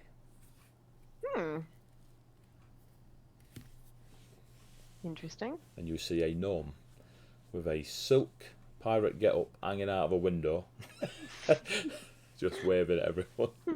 It's dark red today, almost the color of black. There you go. I have 3 outfits. Nice. I love that in a... don't you know? Your timing on that, by the way, Wolf. You've almost made Heavy choke on his drink twice, and I think Misty's missed it, so I just have to let her know, because that is amazing. Wolf's trying to kill me, alright? It's a gift. It's a gift. Oh. I will wave at Nuisance as I see Nuisance waving at others. We wave back. I know this person. Is it breakfast time? It is breakfast time. Yes. I grab my stuff and run down the stairs. As Nuisance runs down the stairs and you enter the establishment, there are tables spare for you to have breakfast and do what you want to do at breakfast. Eat and coffee. Coffee and eat. Absolutely caffeine. 100%. I would like to take one of the 3 pieces of cloth that I got and try and make myself some desert garb for myself and Terrace really quick, just like not cutting and sewing, but Just a wrap. wrapping. Give Yeah. me a Or dexterity draping over sort of stuff. Ooh, What? what you making? Real quick, as Audrey's doing this, I'm going to be like, hey, crafting's kind of my thing. I can help. Oh, Pointing at the Sure. forge symbol on the Yeah, chest. the whole forge thing. I make that's not a armor, needle in a clothes. thread. I'm sorry. I assumed That's that fair, you that's fair. just did like heavy duty stuff. I mean, you've got to start small before you can get into the bigger Here. stuff. Thicker I'm gonna start cloth. eating. What did you get on your dexterity check? Or have you give it over to Nim? I gave it over to Nim as soon as Nim said she could do that. Go on then, Nim, as you make wraps for those folk around you. I can take an hour with Artisan's Blessing to ritual craft non-magical items. So they must include some metal, so I will include like a coin that I'm going to bend and make a clasp for both you and... So you're going to magically make these wraps? I mean, You can. That's cool. that's my channel divinity thing. Yeah, that's cool. Yeah, why not? Yeah, I'm all for it. I mean, Okay. dinner takes breakfast. We have an hour? Do Yeah. we actually realistically have an hour? Ish, yeah. As in, Ish. not ish, but not you, but yeah. You know what I mean? Fair. Thereabouts. Yeah, thereabouts. That's a good All right, option. then I will spend my time nibbling on whatever food is presented and focusing on crafting this cloth fabric armor for you. It's Okay. I just am looking for a basic covering sort of thing and maybe booties for Terrace because hot sand. You're getting no armor. So, what does your channel divinity do? If you read it out again, please. What it specifically does is allows me to create a simple suit of armor, and I have to include some metal, and it has to be worth no more than 100 gold. I can duplicate non-magical items that contain metal as well.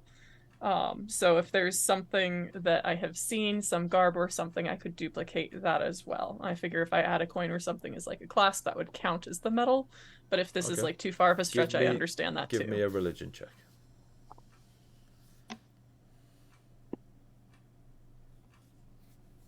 23.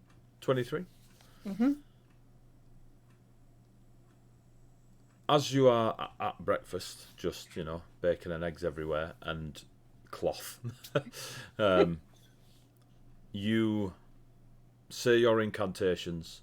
The anvil on your amulet lights up just ever so slightly. I mean, there's a little bit of... You do realise that's cotton. Mm-hmm. But you get the coin and just full on... I've forgotten the guy's name who bent the spoons now, back in the day. But Preskin. we'll go with that. I was thinking Neo, but There's somebody else. Matrix. Yeah, you turn into Neo. And you do manage to, just through finger and thumb, mould and bend this coin. At the end of the hour, given that you are thereabouts, ready to leave, you present Audrey with her new sort of wrap. And Audrey is very complimentary to your armour. It fits you perfectly. And I mean, like it's part of you. And until I tell you otherwise, you have +1 to your AC. Oh, okay. You don't have to attune to it, but it is currently holding the blessing of the forge. That's pretty cute. Does Terrace get a +1 to its AC as well? Let's not get carried away. You know, just thought I'd ask. I will say you can choose. Either you have it or Terrace has it. Okay. I will be selfish and put it on me. Considering if I'm having Terrace trouble finding dies, Terrace's you can bring AC. it back. If you die, I can bring you back. Wait, Yeah. not yet. not yet. Not yet. I'm just imagining a little leafy Uri wolf Geller. trying Sorry, to wolf, walk yeah. around in like booties and shaking the feet as they're walking while they get used to him. Terrace looks well happy. It'll wilt the leaves. We don't want that. So, are you wishing to converse over breakfast? I want to know what she's doing to that poor animal. Like that. I'm trying to do that. That bit looks off air. uncomfortable. Yes. I'm out of the conversation. I have my hour of focus. Yeah, you so are, you whatever are. you guys want to talk about. You've just- got an hour without Mhm. Nim. How'd you guys sleep last night? I slept like a log. It was great. I mean, it was a little noisy this morning, but like just so nice. All by It was myself. great other than the nobody people to bother. screaming. Do people screaming? Why didn't There you were make them shut people up? screaming. I was trying to sleep, so I didn't really have time for that. They stopped eventually. No. All right. Hmm. So you're on a boat. Yeah. I was on a Mhm, boat. I was on a mhm, boat. mhm. Went a lot of places. Did not like it. Don't like boats. Is this the outfit you wear when you plan on making people bloody? Well, that's why it's dark, so it won't show. It's the red, yeah. Yes, Yeah. the red. Yeah. Cool. Also, it travels well. Is It's, it still the black hat? Do we still have the black yeah, hat it's still or the no? black hat. Still Very the black nice. hat. Very nice. Where'd you Terrace get that does hat? tennis in it backwards and forwards. I found it. Oh! Yeah, sometimes we find things. Yeah. Yeah. Yeah, those are Found nice hats. sheaves too. Mm-hmm. Yeah. I mean, if it's a nice hat. It is a nice hat. It's a nice hat. Yeah. Yeah. Mm-hmm. I'm going to reach over and pat Saskia's shoulder. You know, it seems like Nim's pretty good at making things. She might be able to make you a hat like that. I'll lean in real close. I don't think she likes me very much. No, but you could work on that. I don't think she likes me much either. Oh, Oh, she's fine with you. Nah, I invited her to dinner, and she was just like, "I got to go home because it's too dangerous to go to no, dinner." No, And there's I'm that like, whole Dragon Slayer guy. Where is the Dragon Slayer guy? Has anybody seen the Dragon Slayer hold guy on. this We morning? should You have a probably keep an dragon eye slayer. out for You her. didn't bother to tell me, the person who's supposed to protect you, that you have Yeah. a dragon slayer after you. Oh yeah, there's You, Dragon. you didn't think that maybe that was information that I should know? I She assume if he mentioned it in tries to passing. kill it, then. Mentioned it in passing. Hey, As we nuisance! passed out the door. Nuisance! There is a Dragon Slayer in town. Thought you Huh. should know. Great, Mhm. great. That's good. And they're after you. No, her. I don't. Oh. I'm not really very dragony. She's in the Being contract. the very quiet people you are, there's several folk also enjoying their breakfast. They're kind of, some are avoiding what you're saying and like they don't like the words. Others are kind of leaning in because they might have a scaled friend out there that should probably be warned. But yes, He's very showy. It's Well, it'll be very interesting. when we almost meet. obscene. Yes. Mm-hmm. Yeah.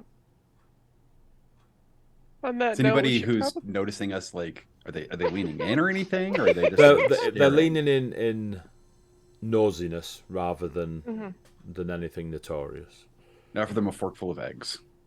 Hungry? You want some eggs? Like, what are you after here? I'm not upset. I just like The first person, I'll have some eggs and just shove a forkful of eggs in their Yeah. mouth, literally. that, Yep, moving on. thumbs up and then sit back down, and then you just hear him whispering. Oh, that's very. I don't know if that was kind or not. Just shut up and eat your eggs.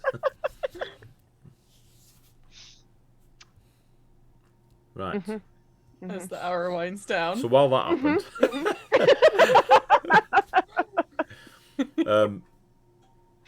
Alceron enters, sees you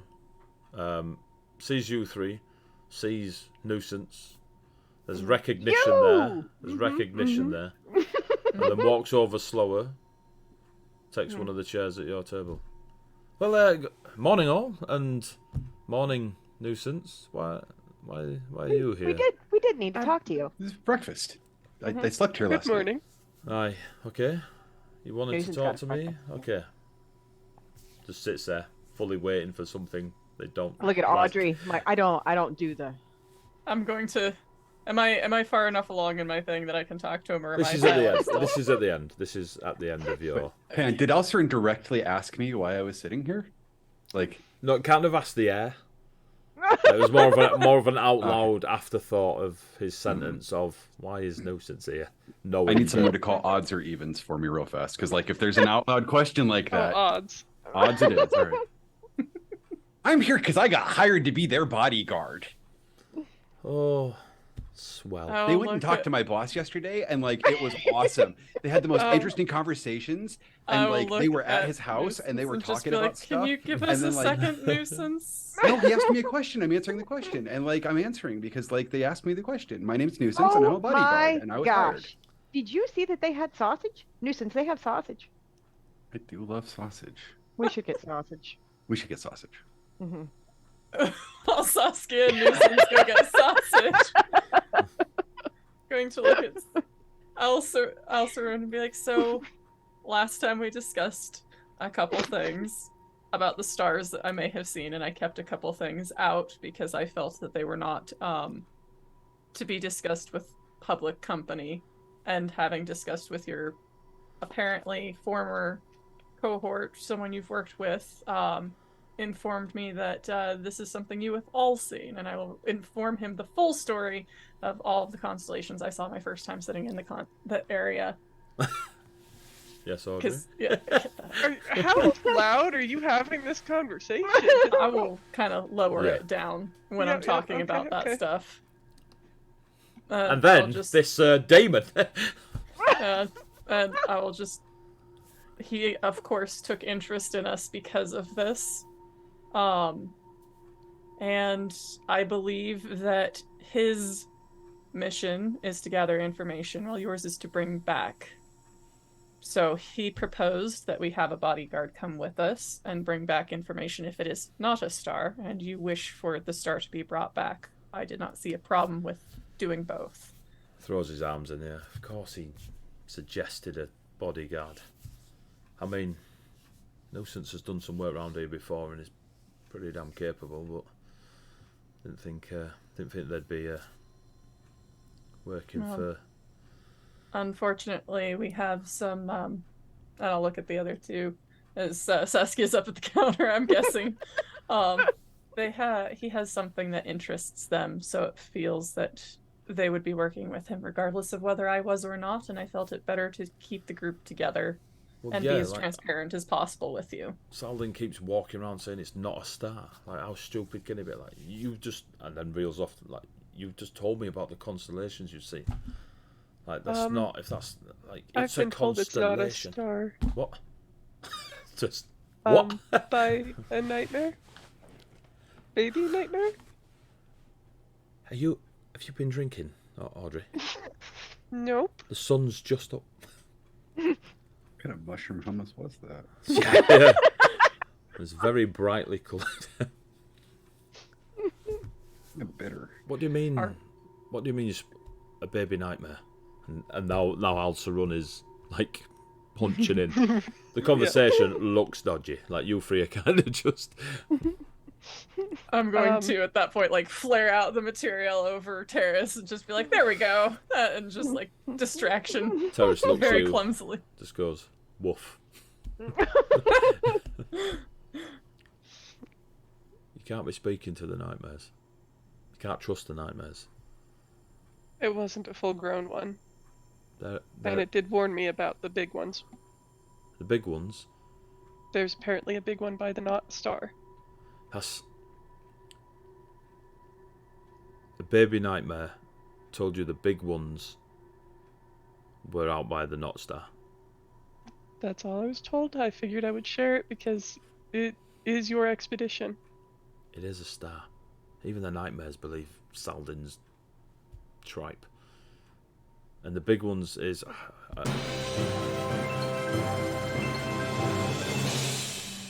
Thank you for the subscription. That scared every like. I need to turn down that alert. Shit. But thank you. I forget Been a your night for jump scares. Mhm. I'm on the edge. I'm gonna need therapy in the morning. The big ones are the nightmares. The younger ones, they present differently around Portamere and to non-Portameans. There is the big ones are the nightmares. They're the ones that walk the realms. So this baby nightmare is talking about a fully fledged nightmare being near the star. Just kind of gets a bit irritated about the wording of non-star. I'm just repeating what I was told. Don't listen Whether to or not Saldin. we choose to believe it is different. Spends It his is up to us. entire life looking up, and the first time we have one on the ground in front of us, he ignores it. If it's on the ground, we will find it. If it's yet to fall, we'll make sure we're in the right position. If there's something waiting for us, at least we got a warning. Can you take on a nightmare? I mean, I don't know. I know Nuisance can swing those swords around, but just whatever you three are good at, make sure you're really good at it. If nightmares are out there as well, I don't know why they'd be. Are nightmares not usually out in the middle of the desert? Yes, that's prime wandering folks in the sands, and well, they're easily scared. But the nightmares are usually otherwise engaged. They have, if they're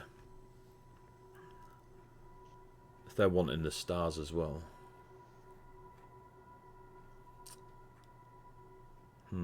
Or star. That is interesting. Well, hopefully we'll find out more along the way. I need to send a few messages through the day. Our first we day figured should be we'd- relatively quiet. Sorry. We Carry on. figured we'd give you as much information as we had before we headed out to the sands. So, And you've never seen those constellations before as a child, learning your magics or I and your mean, I prayers? probably would have had pointed out the one about the forge, the Yeah. Korok, the Everhammer, but I no, that's my first, and of course the one with the spinner is only visible to those who follow. Just to check, you don't. No. I wouldn't hold it against you, but it'd explain a lot of things. Okay, so we could have. This is. The news of the star has spread far indeed. If Fiends and Adranus is a spinner involved. You know that object that showed up on Saldin's porch that you and him used some magics on? He showed us that, and the same constellations are apparent in that as well.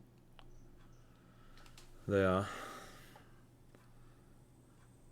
Still not been able to find anything on the forest they displayed above, but I have my cartographers looking into it. It is messy. I don't like messy. That's a lie. I love it when it's messy. That's why I don't spend my time staring at the stars and let Saldin get grumpy and... How can he not believe it's a star? Well, and then you can hear calls going out from outside. Basically, a variety of languages are being thrown at folk, all along the same lines of, we're moving out. Alsarum would have informed you in smaller conversations, or leading up to leaving the tavern with your sausages, that there was an agreement that everyone would start at the same time. A lot of gold was passed and favours called in that folk would start at the same time, but if one was to gain advantage once leaving Tamil, that was completely fine. Well, we... Oh, yes, sorry, news. We're at the counter, yeah? Yep. Right, like getting ready to wind out. Yep. It's important. Awesome, Cool. awesome. Cool. Next 3 hours, sausages. No. This should be pretty quick. I don't believe you. Let's do this. All right. I wave over the innkeeper. I'm like, hey, I need to close on my tab, please. Oh, Just looking to pay out. I know the room was covered by the ship. I know I owe for my meal yesterday and last night, and definitely need to order another meal because our boss just showed up, and he's wishing us off, and he was hungry, and I need you to make sure that you drop the check with him, please. and just points at Alsaroon. With Alsaroon. Yeah, please. I wave. Big smile, wave. Do you wave at Alsaroon or at the... Yeah, heck yeah. Yeah. Giant smile. Give me a frantic waving. Give me a persuasion check. Absolutely. Would be happy to. Alsaroon knows you, but ain't biggest fan because you work for Saldin. Could we actually also get 4 sausages to go? Whilst we're here, I came for the sausages. I don't care about it. Nuisance's tab. Yeah, each. Yeah, it's just Each. Like, Your persuasion DC is 3. okay. No. So I rolled a 15, There's a and good I chance you've have passed a this. +2, so it's a 17. So you beat the DC by 14. So you wave at Alsaroon. Sarun looks at you two, looks back at Nuisance, raises their hand and waves back with a half smile on their face to acknowledge your forever smile. Oh, okay, yeah, I'll take that as yeah. What was our breakfast total, by the way? I just want to make sure, right? Like, where are we at on that? Including the sausages. Oh, the 4 sausages and points at 8 Saskia. sausages. 4.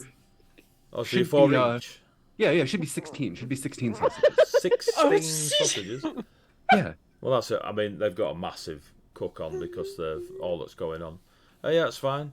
Probably a gold and a half by the it's all done, drinks and foods and such. Oh, that's outstanding. All right, so you're going to send that bill there, and I slap a gold piece down on the counter. And this is a tip. I'd like to split that between the cleaning staff and our waitress and you. I will Thank totally you do so that. much. You guys have been great. Thank you. Enjoy. See you again soon. Wander back to the table. we got sausages Yeah, I got sausages for us. for the road. I can see that. I will unquestioningly just thank you and put them in my pocket, which is now containing all the random food that I'm just picking. I'm passing out to nightmare people. Absolutely I'm so brilliant. sorry you had bad dreams. Would you like a sausage? These are gonna be pocket sausages. I mean, that's Never mind. Wow, no. Yeah. That... I apologize. I'm out. Moving on. Thank you for tuning in as we end this campaign here. Find us on OnlyFans, Heavyweight Gaming. Never made it out of town. Hashtag sausage pockets. I'm not putting on a t-shirt. Just. Yeah. You all right there, Rich? Yeah, You all that's right? a thing. Yep, I'm A fine. little bit red, just a little Yeah, bit no, red, that'll just a be little there bit. for a minute. That'll Just be there for a bit minute. warm. It's- Yeah. Yeah. Well, I know what my next glass commission's going to be. Oh. Might need to be a late stream. Oh no! So Gonna have to be real specific on that pocket to not get, the terms of service. Oh, as long as it's on your channel-ish. Right. So Okay. whilst all the R-rated roleplay happens, is there anything you need to do before leaving the tavern and getting ready to leave? No sense. I'm just checking. No, we're just Go. looking to, I like it. leave quickly Oh, yeah. Pat on the with back as we alacrity go. because we're going to be late. Yes. Yeah, we got to get to the caravan, guys. Got to get to I the caravan. will- They said they're if leaving they- at dawn. If they have any dry food, dry goods, I will purchase and resupply my 2 rations that I have fed over the last night, whatever that cost is, and then I'm good to go. Okay.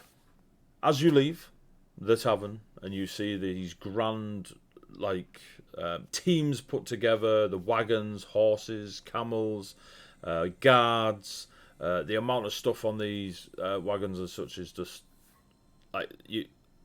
let's hope these horses are going to earn the bread. Those that are keeping themselves a little bit it's just so awkward in the middle. The sun's just rose, and you've got all these folk pulling up their scarves to other than their eyes are showing. Just really don't want anyone knowing anything about them. And then the very, very, very grand on the far end. The person that was in all the black robes and such is sat at the front, and then you see all these Kalashtar, these Rasut dream spirit warriors escorting it. Like Also, to point at the frost giant and be like, he's got a very nice beard. Bulru sees you all and gives you a wave. 2 or 3 of the kids set off. He has a word in giant, and they settle back in. Old hands, otherwise you're getting a slap. And you get ready to leave Tamil. Al Sarun takes his place on the lead wagon. There's also a spare horse next to the lead wagon that's kind of tied gently. It's his horse. And you're all ready to leave Tamil. You're all given horses of your own. Ooh. You may decide their flavour. I want an eagle. That's not what I meant. But yes, before we leave Tamil, we will have a quick break. Because we've been at it a couple of hours now. And I need something with sugar in it. So chat, we will be back in about 10 minutes while we make brews and whatever glass crafting Ish has got to do on the fly. Right, where's my break time? Break time.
Boom. We're back. Hopefully. Yeah. I can see faces on the screen. We're going with that. Right. Nobody's moved. That's cool. So, you finally left Tamil. It's only been 18 hours. Oh, jeez. What are we on for? 12. It's got to be, what, 15 hours, 14 hours to get out of it. Oh, New record. I love it.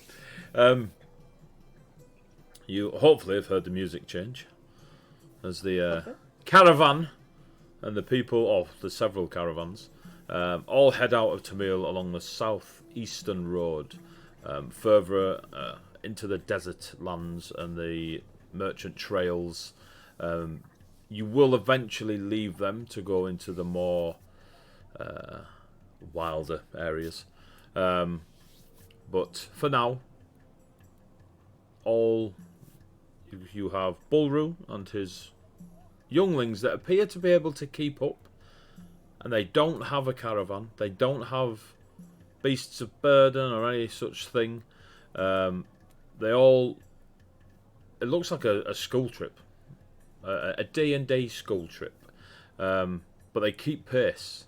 Now, whether it be some magic of Bulru's, you're unsure, but they seem to be easily always there when the caravans check. There is Alsaruns, which is your lovely selves. Those that don't like people looking at them. And the very expensive one, which you will gather more information if you prod. If not, they'll be known as the expensive one and the ones that... But yes. So of the lot of you that are heading out, at first, there's a fair amount of friendliness and jolliness amongst the folk that are there to staff the caravan. There are a couple of... I say a couple. There's about 5 guards, or at least folks trying to look like guards, when they realise they have a 6'2" dragonborn, a Sylvari, and a moon druid, and a gnome with shoulders like Schwarzenegger running around at the back. They feel less adequate.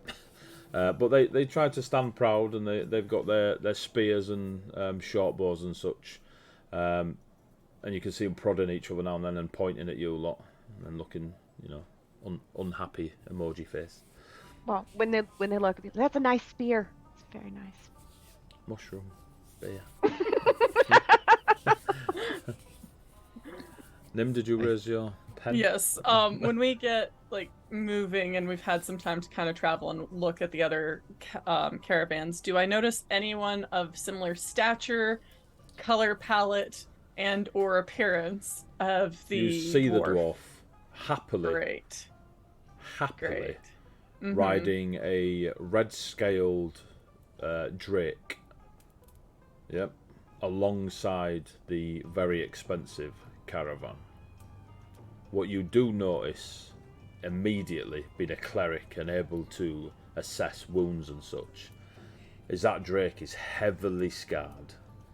Scales are missing, definitely mistreated by its rider, would be your assumption, and I could tell you now he's a bastard. Mm-hmm. And he's with the rich one. Yes. Doesn't travel with them, but is allowed to travel alongside of them, is how it looks. No one's interacting with him. Mm-hmm. He also looks as comfortable as Nuisance does in this heat. The rest of you ain't enjoying the heat. But the only 2 people at the minute that you've spotted so far that are very comfortable with the conditions are Nuisance and Purple Dwarf.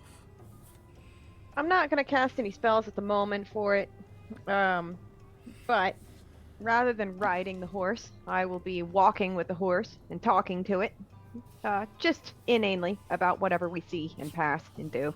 Let me know when I have to pull out my best horse impression.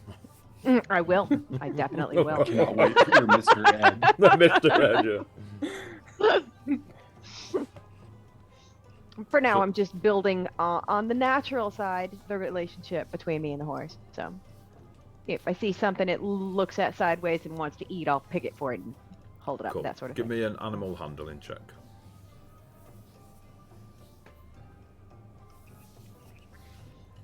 Mhm.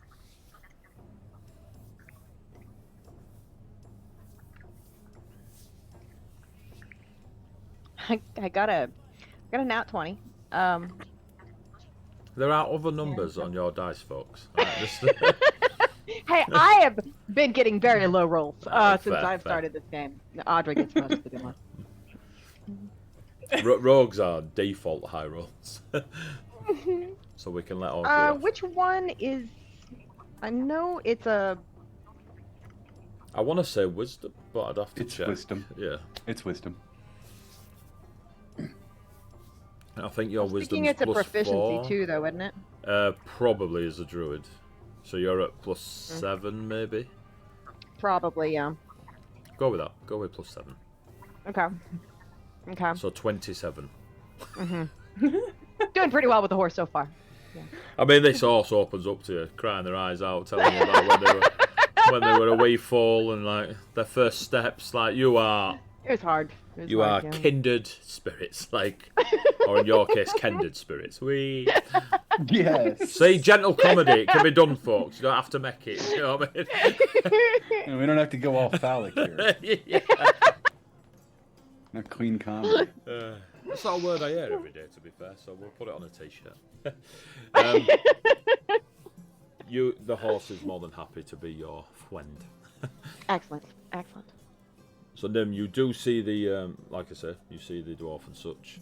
Audrey, nuisance. Is there anything in particular you're looking out? I mean, this is, time is, it's walk and talk type stuff. So the day is carrying on as you travel.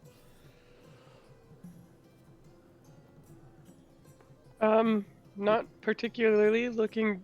As long as we're close to the other caravans, I don't expect trouble the first day. Fair. Which caravan guards were the ones that were giving us the stink eye? Was it ours? Well, yeah, less of a stink eye, more of a I wish I looked like them eye. Oh, okay. Okay. I misunderstood. Yeah, sorry, yeah. Okay, just checking. I'll go over to Nuisance at some point during the day and point out the dwarf as just like, that dwarf is the one that has a problem with my existence. Oh no, I feel like I shouldn't have done that now. That one? But like, you know what? We can talk about that in more detail and how we're I gonna deal wave. with that as a group. Okay. You wave at the dwarf. Immediately. Stare hard and wave. Big grin. Give me a perception Didn't check. I do the same thing? Yes, you did. Yes, you did. Literally, that one's trying to kill me. Misty waved. Nuisance. That one's trying to kill me. Nuisance waved. So yeah, perception. At least check, I'm proficient please. in perception. We got that going for us. Gotta check what that does for me because this is not a good roll.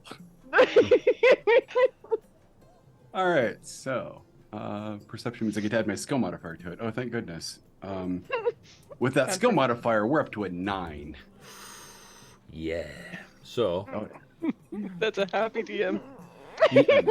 you don't really see the details of the illusion the dwarf creates in front of them, but it is of a humanoid shape with a greenish colouring to it that explodes in a bloody mess in its hand as if eviscerated from an invisible force, and then they just carry on looking ahead. that is a cool trick. I'll just kind of look at Nuisance like, that's not the word I'd use for it. Now that is a cool trick. I have got to learn that trick. I mean, it's, Wild magic barbarian. Oh god. A boy can dream. Yeah. Sure. Alceron is coming with us, then I had been expecting him to put together a caravan and leave like the caravan to go by itself. Mhm. Yes. There's only one thing for it. I look for booze. Alcerone definitely wasn't coming along Okay. 15 hours ago. But then you may or may not have told him that Saldin was sending along nuisance and working with you, apparently. So Saroon may have had a change of heart. Okay. You can tell that Saroon is agitated. You hear him often speaking to the driver next to him, that he doesn't like the intentions of the others that are on the trip. Even Bulru. Like there's an element of they don't understand like what it is or what we can do with it. And then like Greed's mentioned, the Pharaoh's mentioned, Bulru's mentioned. He just seems to be agitated throughout most of the morning. Settles down after the first midday break. There is a pause where like lean-tos and stuff are put up to create as much shade as possible to get the animals under, yourselves under, and there is pretty much a team effort, although deliberately kept sections of the caravans to get as much shade as done. People take on water, check the animals, etc., etc. You all rest for a good hour, maybe two. I'd push towards, just to give the sun enough time to shift on a little bit. Still high up, but that 0.01 degree change they're happy with, and everyone cracks on again. I take this opportunity to go visit the dwarf. I gotta know how he did this trick. Gotta know. Gotta know. So, as you wander through the shaded mini hamlet that's just been created, you get towards the area where it is clearly, they've got a better setup. Our canvas is better than yours type stuff. The Kalashtar, the Restu are in formation, still guarding this central area where the wagons as such were like dropped down and the creatures are having a bit of a chill. And you see the dwarves sat by themselves. The drake, the red-scaled drake they were riding, isn't with the other mounts, and is out in the sun. Give me a perception check, actually. Oh, I hope this one goes better than the last one. All right. This is on the drake. On the drake. I tell a lie. Give me an insight check. Sorry, insight. Oh, okay. Insight. Yes. Okay. That's my wisdom, right? Yeah. I believe so. Okay. Yeah.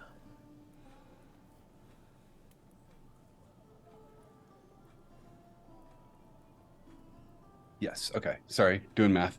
That's all right. What I have insight as one of my passives, so I'm not sure what that does for me. Don't worry about passive. So the thing with cool. passive, Just making sure. Just making sure. yeah, passive is a tool for me to use on the fly.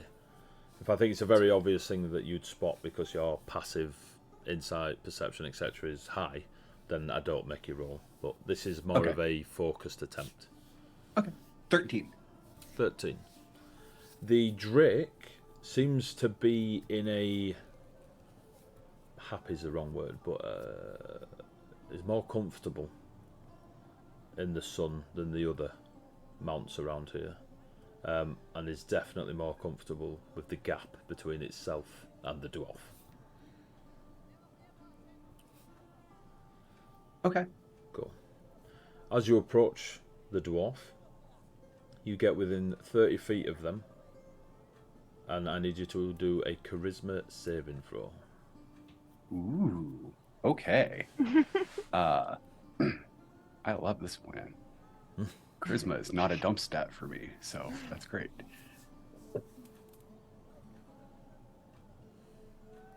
All right, dice. You're not allowed to roll up against other dice. There we go. Clean rolling. No touching. Yeah.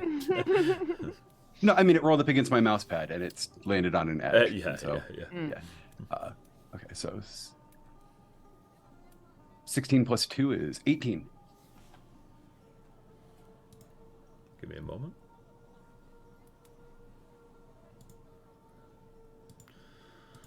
Where are you, Mr. Dwarf?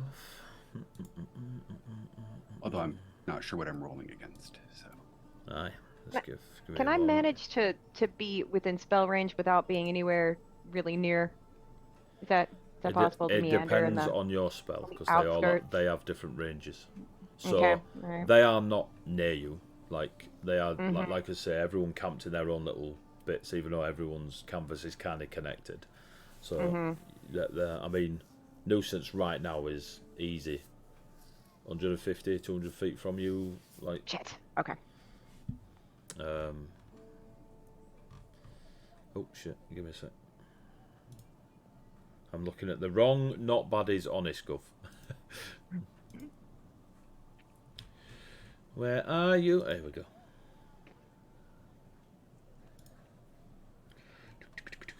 What did you get? An 18? that is correct. Where's my DC? As you step, like, almost over a boundary of sorts. I mean, on the ship, like, when those that can cast have cast the spell Alarm, it's a similar thing. Like, you know when you pass through it, and you kind of set it off or you don't. Something definitely tried to put you somewhere else that isn't here, but you resist it. Okay. So I'm familiar with having set off sentry spells before, right? Like this is a So you're familiar with setting off spells in general, is what I was okay, getting at. yeah, So, that works for me. Yeah. So this was a spell that the dwarf didn't cast, but was definitely in place around them. But it doesn't feel like the sentry sort of Got it. Okay. taste. Thank you. But you do feel like you were being pulled somewhere, like your entire being, physical and soul, to a different place. But you resist the banishment. Huh. It's a cool feeling. Neat. Continue on toward the dwarf. I gotta know this trick. So the Gotta know this trick. dwarf is 30 feet from you and just stares at you as you approach. They don't carry Smile any with- weapons. They're just purple robed. They have rings on every finger and thumb of silver and gold, a ruby stud gem piercing. Their hair is Heavy. like fully like facelift pulled back, and a Okay. perfect beard. I offer the sealed, obviously sealed, bottle of alcohol to the dwarf. That was a really cool trick. I don't know how you made the thing explode, but like that was freaking awesome. And how'd you do that? Can you? Is that something I can learn? Is that teachable? No, So cool. just stares at you and says no. Doesn't take the bottle either. So it's not teachable. Just keeps staring at you. Is it? It's a shame. You I like know- your pony. You notice that the guards, the dream spirit guards, are all hands on handle.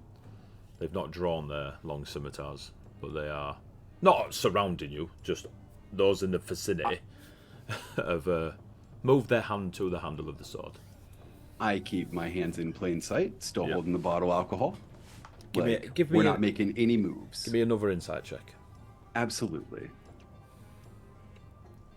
Oh, this one. Well, I it am. was A, nice knowing you, nuisance. I am approximately a brick. One moment, please. Yeah. Which will that's probably a four. Okay, total. cool. When you say pony, are you on about the hair, or are you like No, they're horse. They're, they're they're the Drake? Well, Okay. they're Drake. Yeah, cool. Again, he just stares at you. Yeah. No, I'm not gonna mock their appearance. That's like not anything that can help.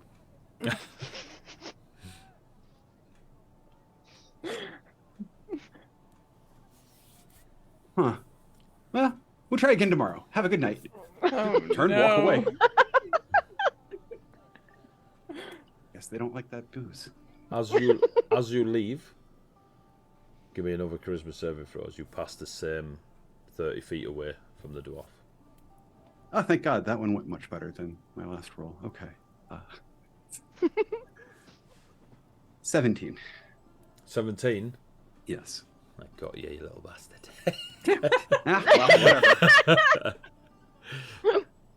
Yeah. Okay, It's just checking. better than the last roll. That's all I'm saying. Yeah. Your 18 was what you needed, which is how you resisted the first time. So It is what it is. yeah. Yes. So, what new character you making? Oh, let's get Goblin Wild Mage. Y'all are gonna love this one.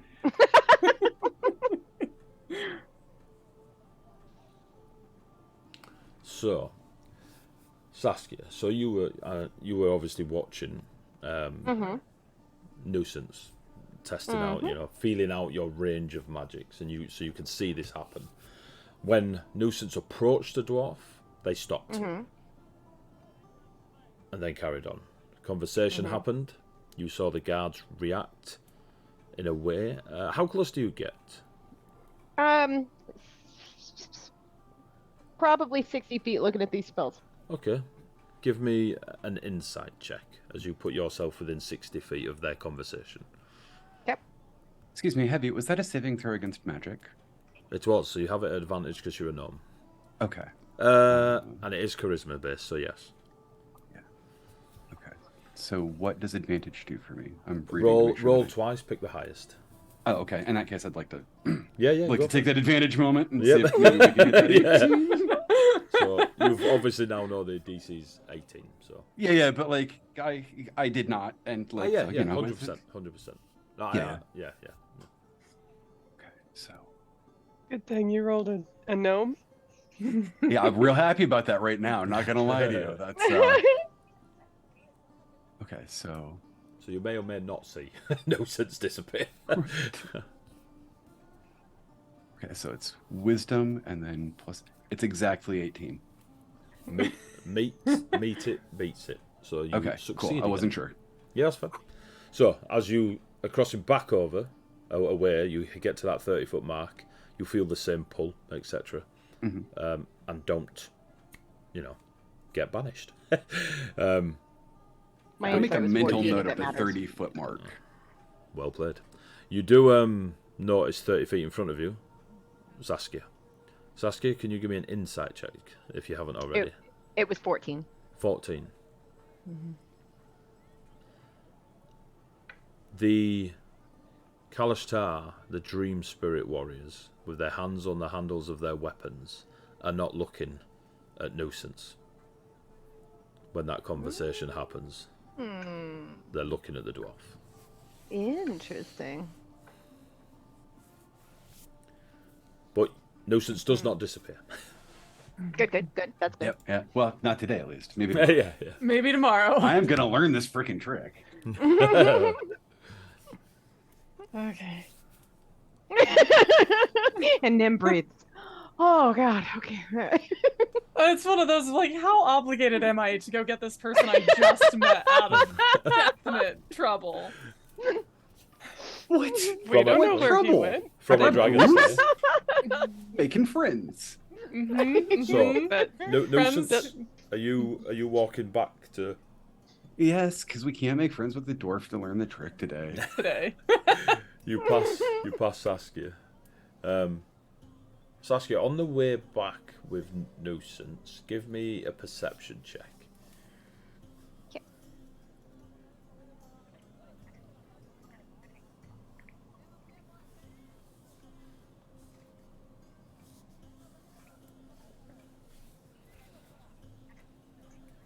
Perception? Yeah.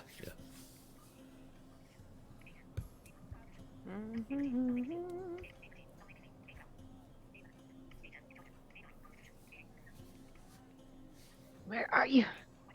So it'll be a D20 plus your wisdom. Oh, plus wisdom. Yep.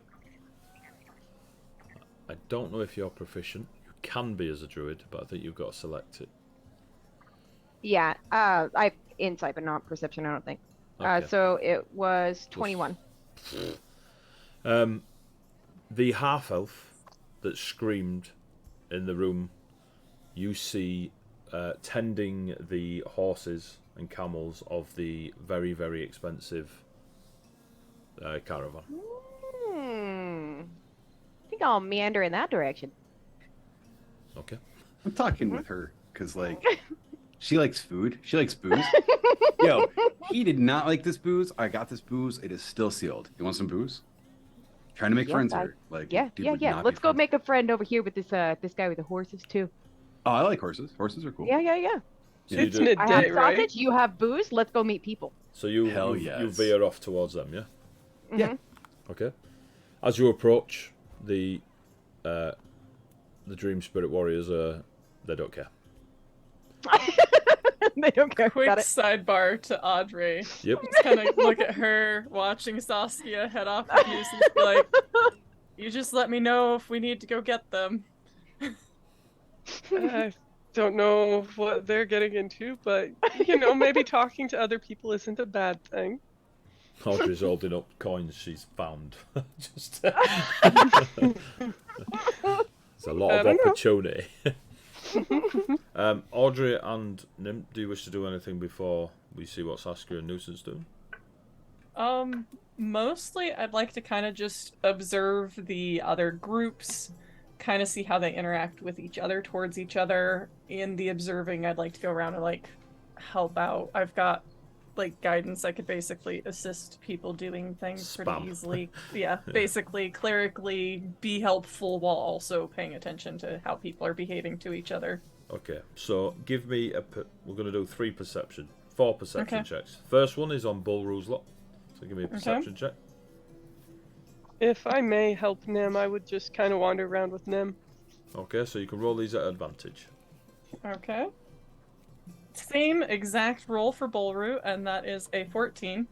Okay, so watching Bullroo with the nippers, yeah, they're well organised. Like it's a full-on little scout group. They are tying knots and all sorts. It's great, but they set up camp perfectly. They don't set up near any of the caravans. They all sit round Bullroo as he tells them. He speaks to them in Giant all the time. They don't appear to need any assistance right now. And they're getting on with stuff. Okay. What do you get? 14. They have a small dragonborn with them. I say Aw. small, but a young dragonborn with them. And they have sapphire scales. Really, really light blue sapphire scales.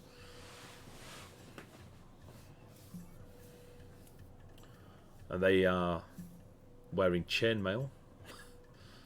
They have a longsword on their back that could easily be wielded with 2 hands in a greater sword fashion. And no doubt when they're bigger will probably opt for a greatsword. But they look quite comfortable in the conditions. All the kids do. Okay. But there doesn't seem to be any aid needed. Your own caravan, Alsaroons, perception check with advantage.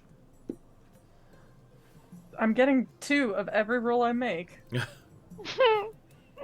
That's a 15. No, that would be 16.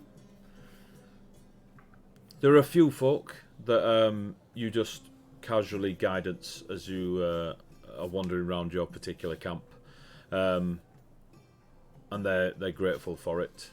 What you perceive to be standing out is Alsaron has got several parchments in front of him, and he keeps looking northward of the camp.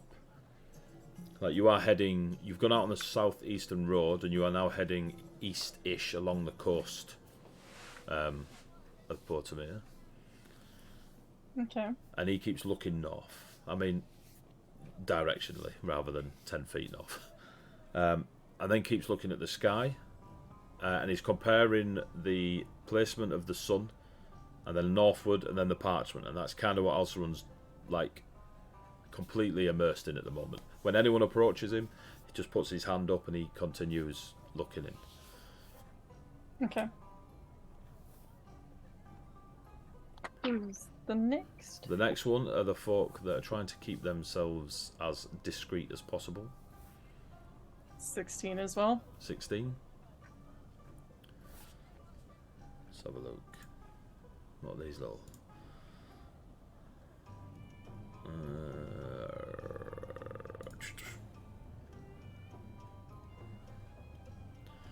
You see the dirty white/yellow scaled dragonborn that was in the tavern that Audrey sent a message to, if you remember. They're kind of pottering around, looking just as they did then, not wanting to be social at all. They seem to have been given the second wagon back in their particular caravan.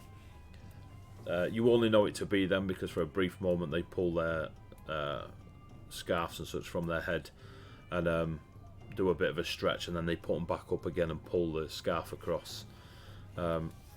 It's less of they're all trying to be dodgy and more that there is a very clear attempt at not letting you lot see who they are. As for help, or at least things that may require guidance,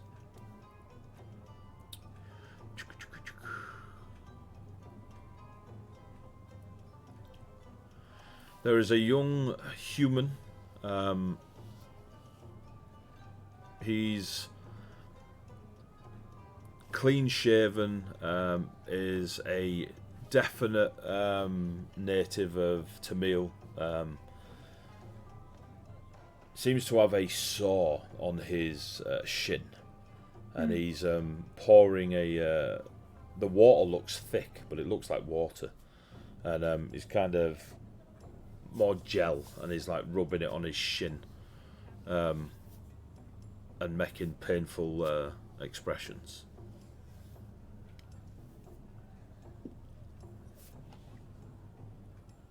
Would this be I guess I'll approach and ask him if he'd like any help with that, pointing to my my holy symbol. Basically, like, hey, I'm a cleric. As you approach, he quickly pulls his scarves up and over, and is now just kind of hooded. Greetings, and he does the forehead, and I mean he's sat down, but he's still. Yes, if you could spare any healing magic, I'd be eternally grateful. Okay. Can I just do a basic medicine check to identify if I need to, like, is this a healing word spell, or do I need a stronger spell kind of thing? Is this, Yeah, go for it. Do a medicine check. Okay. While she's doing that, can I look for two things? Yes. I'd like to see, like, if it's a sore from his boot, and also see if the rest of his caravan is being, like, hostilely staring at us, or, like, are we welcome here? Both of them don't need a roll. It is all up his shin. Oh. So it starts like towards the ankle, but it's actually all up his shin. So he's rubbing his shin down with this gel, and they are definitely looking at you in a "we don't want you near any of our folk." There's no discreet about it. No one's like grabbing weapons or all, but eyes are on you. Okay. Okay, medicine check is a 21. Whew. It's arcane. I'm a cleric, it's what I do. It's an arcane fire burn. This is not. Ooh. It's not like sunburn or anything. It's arcanely burnt. Would it be healable with a regular cure wounds, or is this something that's gonna need, like, more? The lesser heals will definitely get it along the way. You're unsure of, how many hit points. But no, that's fair. I'm just more wondering if this is like a restoration spell kind of thing. You're stuck in between. If there was such a thing as a medium heal, but the lesser heals would definitely make the young lad more comfortable and able to go about doing whatever he needs to do. A stronger heal would get rid of it completely because it's a strong heal. All right, I've got cure wounds and healing word. What is that? Healing word is a minor ranged heal, so it'd be like I think it's like Yep, 1d6. yep. Okay, then I'll use cure wounds Cure then wounds on is that touch and a bit more. one. Okay, I'll use cure wounds then. You can And- upcast cure wounds as well, I think. Mm-hmm. So you can use like level 7 slots and stuff like that. I think I'm just gonna use it as yeah. a single spell slot at this point. Save my higher ones in case shit goes sideways later.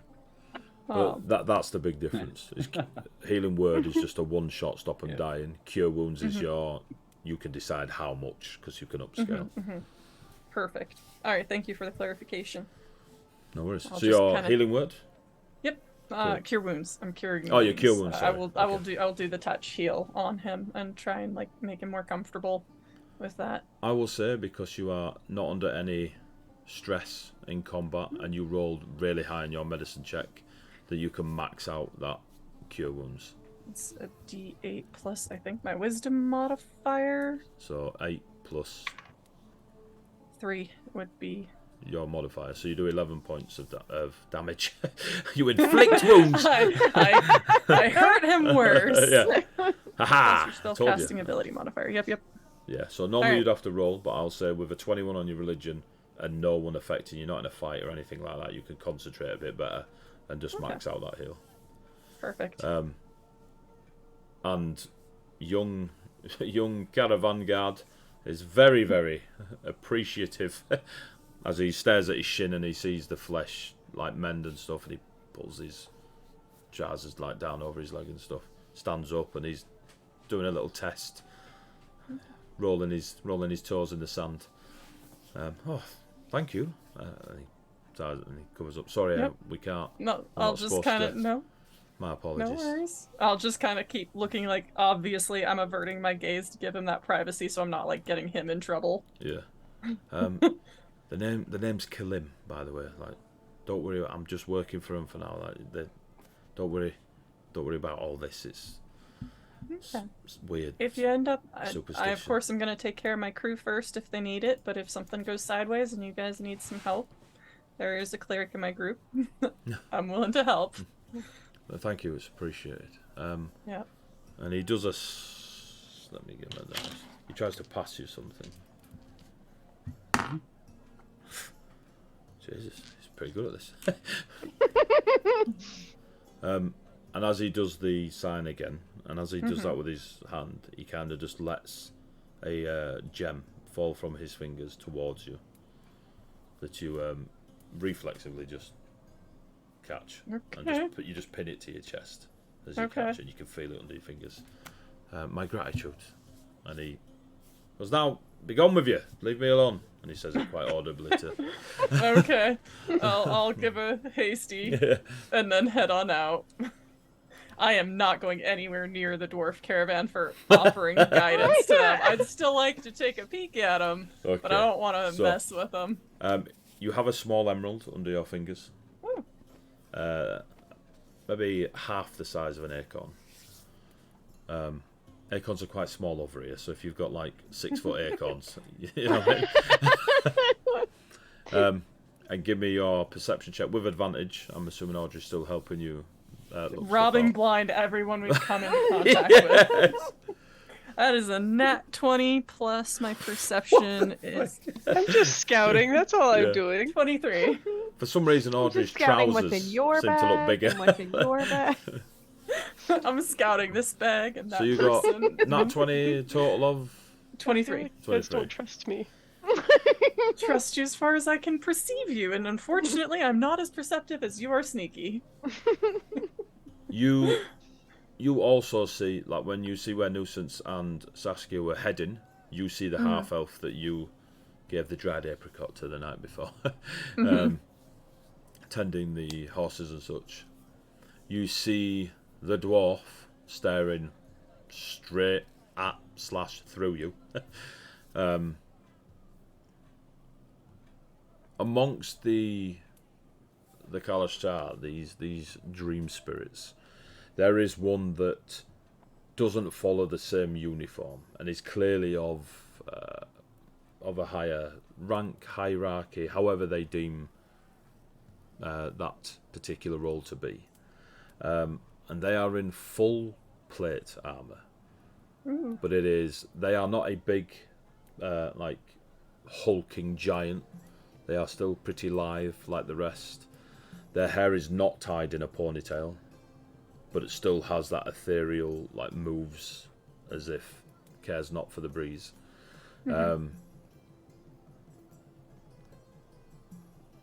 Even though they're in full plate, you see no weapon. On the hip, on the back, there's no shield. Their plate armor is it's made up of a lot more layers and pieces than that you've seen in some traditional plate armor, where it's breastplate, pauldron, etc. It's a bit more stiffer. This is definitely made for someone who would prefer to move around a battlefield and still be protected, rather than tank it. And they are in conversation with the one all in the black. All right. But there is attention from them two in yours and Audrey's direction, and Nuisance and Saskia's direction. Okay. Fair enough. After our rounds, I'll just head back to the camp and try and make myself useful. Cool. Stay out of the way. Makes sense. Audrey?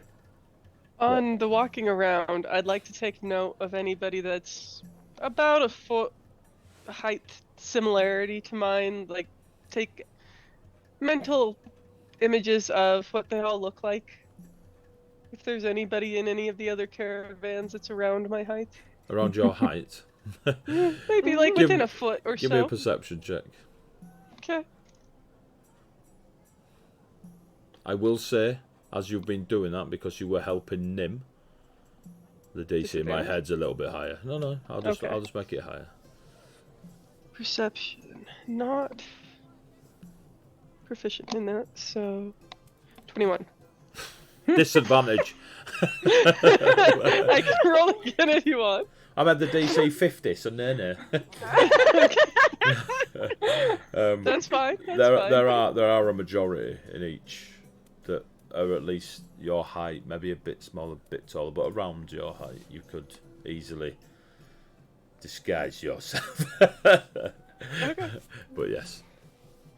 So, Saskia and Nuisance, as you head over. Are you doing anything else off that, Audrey, or is that for later? Just it's for later. Just cool. checking that information away. I'll await the DM private slap. message. Saskia and Nuisance, you head over to the half elf. On the way over, is there any like grasses that we pass that horses generally like? Straight out the town, there was patches of it, but it felt very summoned, similar to in a way you've done yourself as a druid. But out here, where it's less and less green and more gold and browns of the sand, there seems to be a bit more, again, using smaller cantrips to summon food and water for the horses and such, or just natural. They've brought stuff with them. It's less of a go let them chew on the grass over there. Okay. And it's generally what she's doing when you approach. She's putting her hand to their mouths and summoning straight into her hand for them to eat. She's not walking around with a grain bag or anything. Okay. And Those are you approach. beautiful horses. She turns. Thank you. I believe. Oh. Hello again. Hello.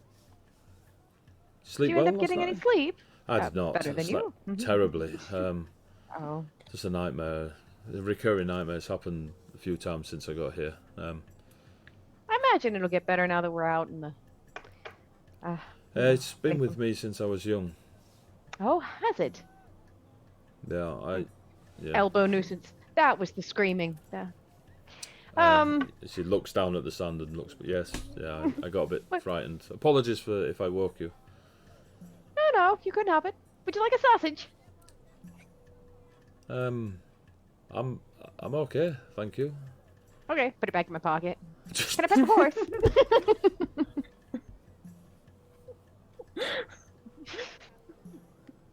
What scared you? Somebody shoot me.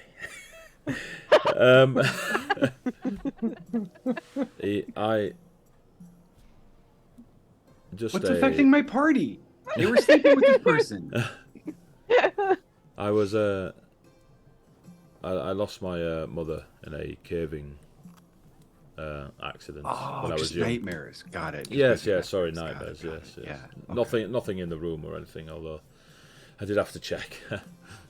But your and points at Saskia. Your dragon friend, and she puts her hand in the air to exaggerate the height. She was very comforting. It was nice. Thank you. Can I help you? Oh, I just wanted to admire the horses. Do you mind if I pet him? She's now looking around to see if there's anyone from She doesn't see the boss. Yeah, you can have a quick pet, but they're a bit precious. Not the horses. I mean, they are precious, but I mean these lot. She just gestures at the caravan. Oh, yes. I mean, they look fancy.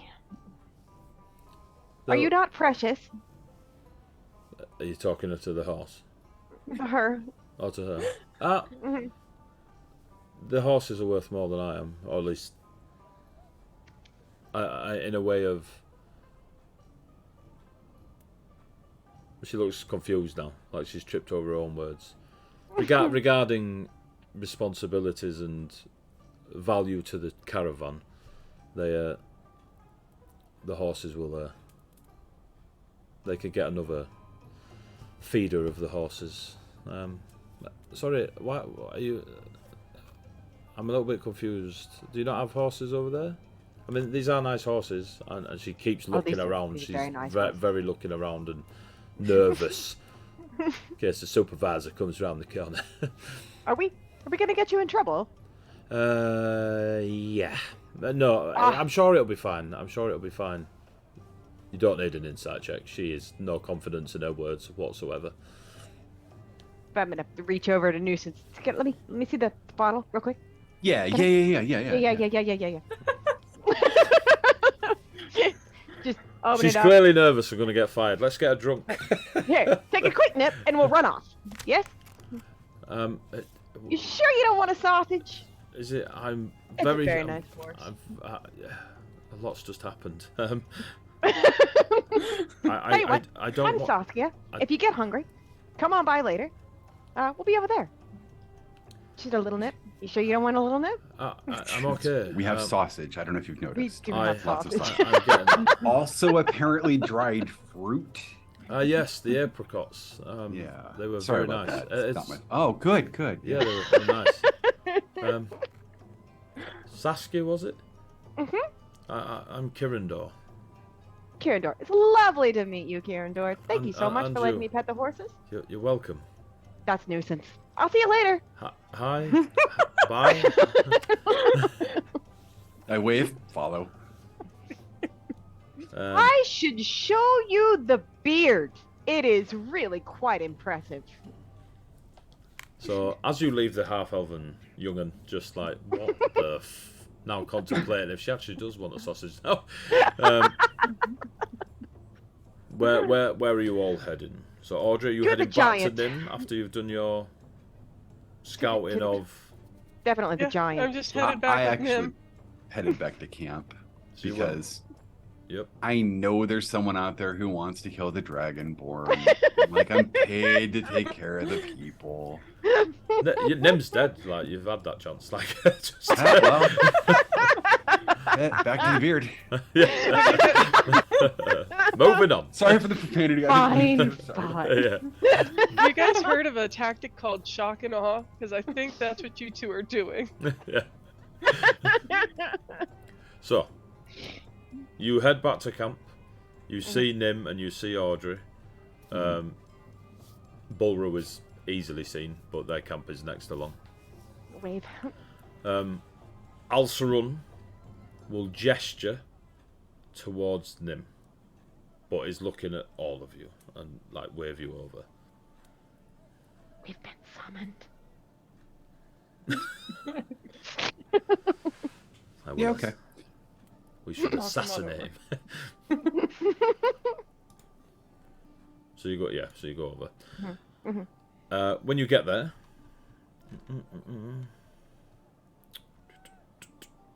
Take a swig from the bottle, hand it back to Nuisance. Wait, take one too. I'll kind of be walking along, see them swigging alcohol, and be like, this can't end well. But just keep, like, minding my own business. Al Sarun is really not making much eye contact with you once he can see that you're coming over, and he's still in these pieces of parchment. As you get closer, you notice that on this parchment there are various scriptures of languages you don't understand. Actually, do any of you speak Celestial? I do. No. So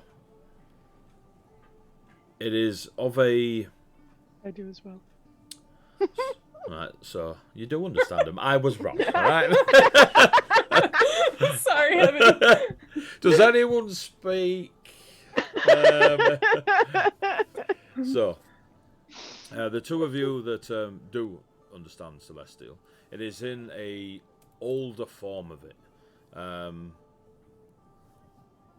So it's more broken to you as you're reading it. Like some of the I say the letters, but some of the markings that are used and the different little runes / glyphs that they use in the tongue of the Celestials are slightly different. But you get the gist of there is something to do with. I'll tell you what, both of you give me perception checks.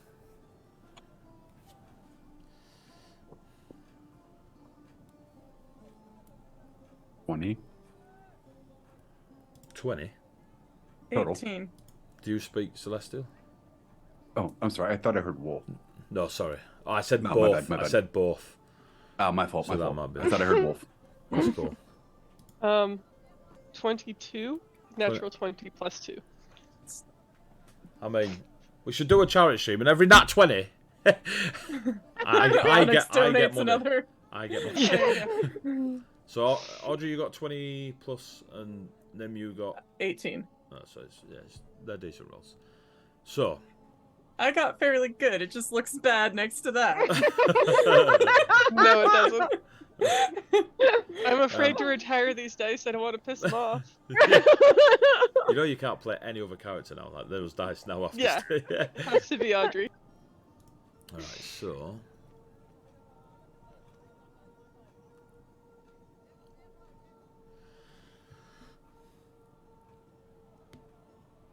Nim, you see or read words related to a solar eclipse, the memories of dragons, and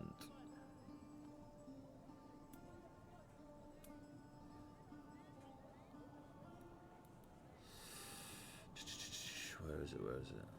And so you see the solar stuff about the solar eclipse, the memories of dragons, and you see the name Achilles mentioned again. And the last time you heard it was in reference to the longbow.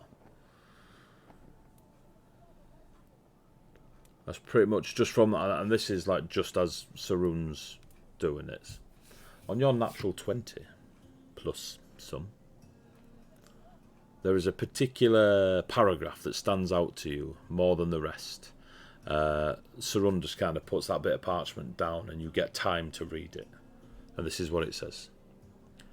As you pass through the circular arch, the winds from the mountaintop suddenly cease. All seems calm and silent. When you emerge on the interior side, the simple shrine is transformed into a celestial temple.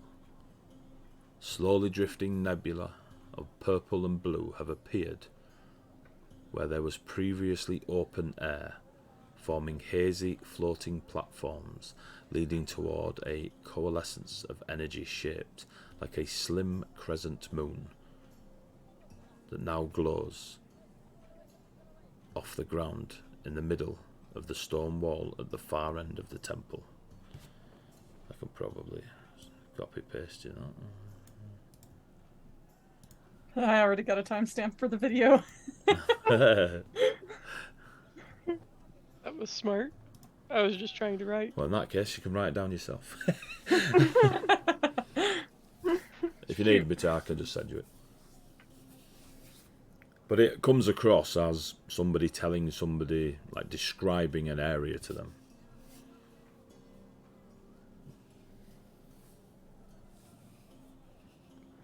And Alcerun, seeing that you are now all there. Well, this is interesting. Maybe we can take advantage of this. So, I messaged Saldin to confirm. We only spoke briefly, as the magic allows. But there is a solar eclipse happening in the next couple of days. I think my math is off. It will either be on the morrow or the day after. Saldin is going to come back to me and confirm. But during this solar eclipse, if these scriptures are right, only a few hours travel more in a north-easterly direction. If it is tomorrow, we obviously have to travel, but it's not far from where, and he pulls out maps and he's pointing where there are campsites marked on the map for the next couple of days of the caravan. If we can, if Saldin can confirm it, then the Temple of Uldred will, or a Temple of Uldred, looks at you, Nim. Uldred is your creator, is the draconic titan that allowed dragons and dragonborn to walk on the Colossus. Maybe, and he's completely like zoned out now, just staring at the sand. Maybe we can do a bit of excavating of our own and see if there is advantage to be taken from this. Surely it's a sign. We have you with us, Nim, and the stars, the fallen star, the Temple of Uldred being available to us. This has to mean something, yes? And just kind of looks in hope that somebody agrees with him. If you think that it is beneficial for your caravan and what you wish to do, you are the lead of this. I see no problem with doing that. Was there an agreement for the caravans to move together for a while, and would we be in breach of that? Would be my only question. Making sure we're only from the town, only from Tamil. As soon as we left, we're on our own. This is merely beneficial for us walking the desert. You'll see it with smaller groups, larger groups. But I can tell you now, by the morrow, or even this evening, there'll be a gap between us. I have no doubt that the Pharaoh's expedition team will arrive before us. But they still have to locate the star. And they don't have this. And he just, in his robes, he has a small brass object. And there is a tiny, tiny piece of starlight just resting above it. And it's just floating there. Maybe a couple of millimeters off this tiny brass disc. As much as myself and Saldin don't get along, he allowed me to borrow it from the observatory. If I'm right, and it is a fallen star, this will tell us where it is. Saldin obviously let me use it to prove his own theory of it not. Regardless of why he loaned it to you, I hope it proves useful. And it Anything that tucks it could away. give us an advantage. I mean, if you think this is worth the going and looking at, I, of course, have personal interest to look in it. My concern is that my being here is not as, written in the stars. My concern is we go out of the way because I'm with the group, and then I don't wish to let down the group by not being able to do whatever it is that may be needed at this temple. He starts like just holding bits of parchment up, that again are in that old celestial tongue, and then you start to see that the ones he's holding up do have like draconic accented in rather than actual draconic words. It's as if it's as if a draconic person wrote it and knew a bit of celestial, and it kind of all gets a bit mingled in. Muddied, yeah. Well, regardless of you being here, Nim, this would still happen. So whether destined or fated, or the stars are pointing you in this direction, I don't think I can let this pass. Then that's our answer. The Temple of Uldred. Whoa, hold up. No, hold up. That's not how this works, ma'am. Oh? That is not our answer. This is a discussion. You do not speak for me, thank you.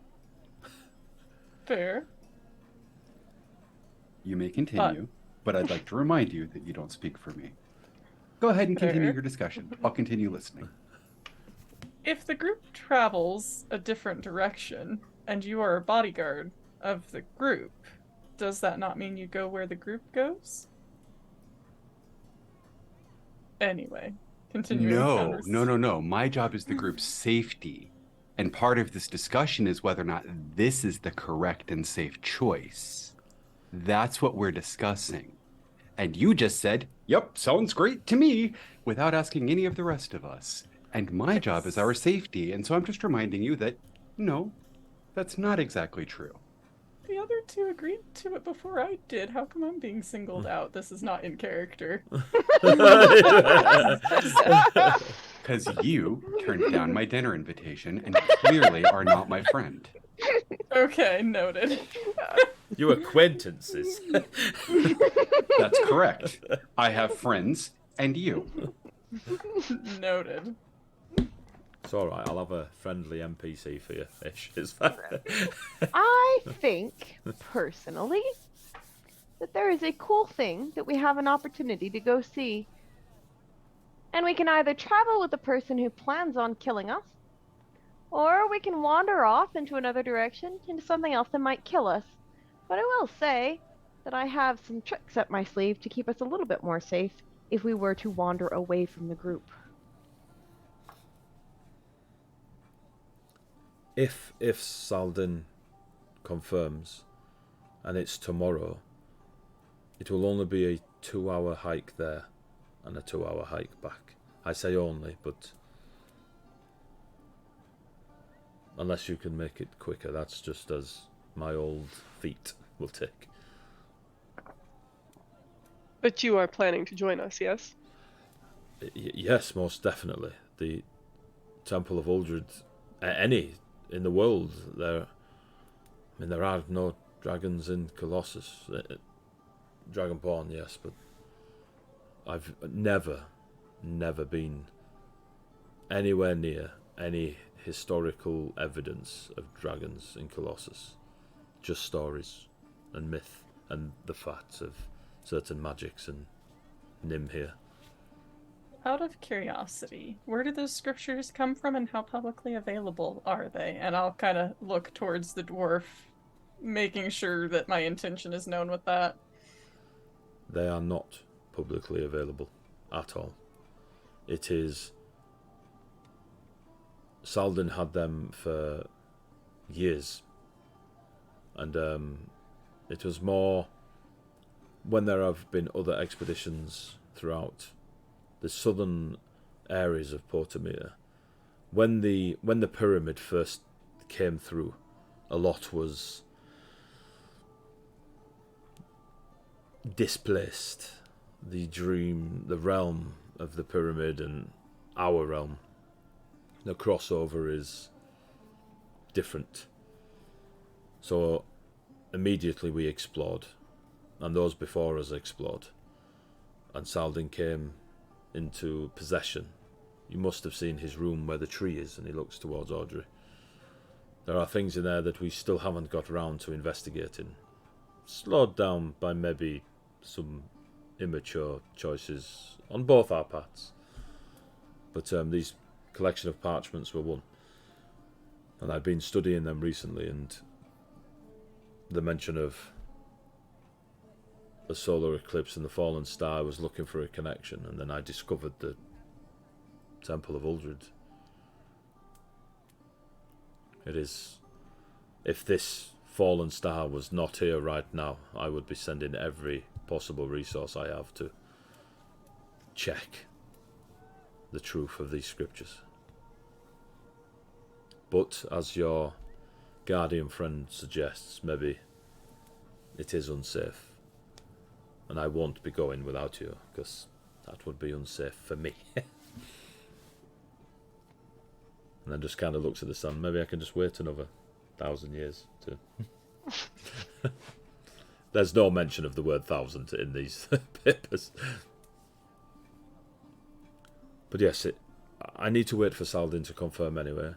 We will be travelling a bit more into the evening as it's cooler. But then we can rest, and you just let me know.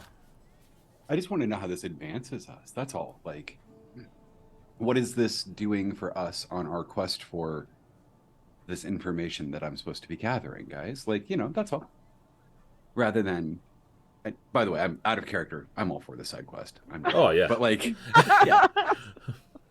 In character, I gotta know. Like, Well, how does this benefit could us? give us an advantage over previously already mentioned that the rich group, aka I'm assuming the Pharaoh's group, is going to get there first. Any advantage on getting that information against a better equipped group would help, I would feel. These, and Alcerum picks, as you finish that sentence, these memories of the dragons, and he fishes through a few more of them. The texts speak as if they are real, like you can hold them, you can wield these memories. I would like to take this opportunity while we're talking, like still listening, but looking around to see like are any of our caravan members like scooting closer to listen, or like is there more attention than should be on this conversation? There is a wider berth than there was before you got called over, as if Sarun made people go away while he was looking at these. But you notice it, like when you and Nim first went looking, and people were a bit closer to him. The more and more he got into these scriptures, when you came back on your like round trip, you could see that there was a wide berth. Okay. So even though they might be curious, no one's close enough that you believe. I mean, yeah, it looks pretty safe. Thing is, nuisance. Yeah. Saladin's your boss, right? Yes. Right. And Selden's the one that's going to tell us whether or not we should go do the thing, right? Yep. So, if Selden thinks it's a good idea, and he was the one that gave you the mission, shouldn't we just do the thing? Plus, secret caves. It's true. Mm-hmm. I actually like touchable memories. That sounds fun. Mm-hmm. Wonder what they taste like. Mm. You got a lick a dragon memory. You have That's like licking your T-shirt. brain. Yeah. 100%. This is now going to happen. Yes. Yeah. Yeah. Okay. If I live Okay. long enough to see one, it's going in my mouth. Yes. This is No. never. It's getting deleted off Twitch as this session. If that's how I die, it's how I die. We have to replay this session next time, alright? So we see what Selden says, and if he says go, we'll go look at the stuff. Because you can lick something, right? Good. Yeah. Plan. Sarun looks real happy that you're all waiting on Saladin's permission. He doesn't say anything, but you get the vibe. I am. So, Yeah, that's cool. any arguments? Not from me. Sarun puts his hand up, kicks the sand. I mean, Elsaroon knows that we were basically in on it when he suggested it, so it's just nuisance that we're waiting on nuisance and Selden. Yeah. Mm-hmm. Yeah. Okay. So, I think we should go and eat sausage. That's my plan. I will pull out some sausage for Selden, just in case you For missed some from Alceroon. breakfast. Yeah, sorry, Alceroon. Alceroon. In case you missed it from breakfast. He takes the sausage. Thank you, Nim. I'm eternally grateful. Just puts it in a somewhere box, in a wooden box. Mm-hmm. He throws it in the sand, stands on it, and then fireballs the bastard. You could have told me you were vegan. I'm sorry. Okay. So, as you are having that conversation, the horns get blown to signal that the camp is getting dropped down and folks will be moving on. The rest of the day, once everything's packed down and moved on, there is a bit of commotion as the Drake of the dwarf essentially tries to do one, and is encouraged not to.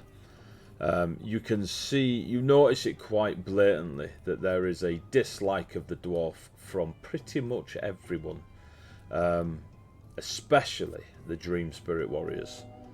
They do their best to keep the Drake from hurting anyone, whilst the dwarf uses magics that clearly hurt the Drake to subdue them into letting them mount. I don't like that very much. My smile gets a little bit more big. Yeah. And the I don't camp. think anyone's gonna mind if he follows us. Mm-hmm. And the camps get put down, and everyone is on their way again. The roads are narrower here, and there's a very wide, deliberately wide road on the way into Tamil. But out here, as the roads start to thin out and be a bit more natural, there is a undisclosed etiquette where the Pharaoh's caravan is allowed to take the lead. Sarun doesn't push to be in front of the next one along, and Bulru and the kids care not for the road anywhere, they're just across the dunes. So now there is a long train of the Pharaoh's lot, the discreet lot, and yourselves at the back. You do go into the evening, pretty late into the evening, to get a few miles under your hoofs. During the nighttime temperatures, even though magic is, available, they don't just throw it around like there's no tomorrow. So they rely on just knowing, and have lived here for many, many, many moons. Saldin does get a message through to Al Sarun confirming that it is that day that the solar eclipse will happen, and that the entrance to this Temple of Uldred, allegedly, will be available for those that wish to enter it, or try and enter it. Saldin also messages nuisance, along the lines of, if you manage to succeed in entering the temple, you are to take the sapphire memory, and I will double what I am paying you now.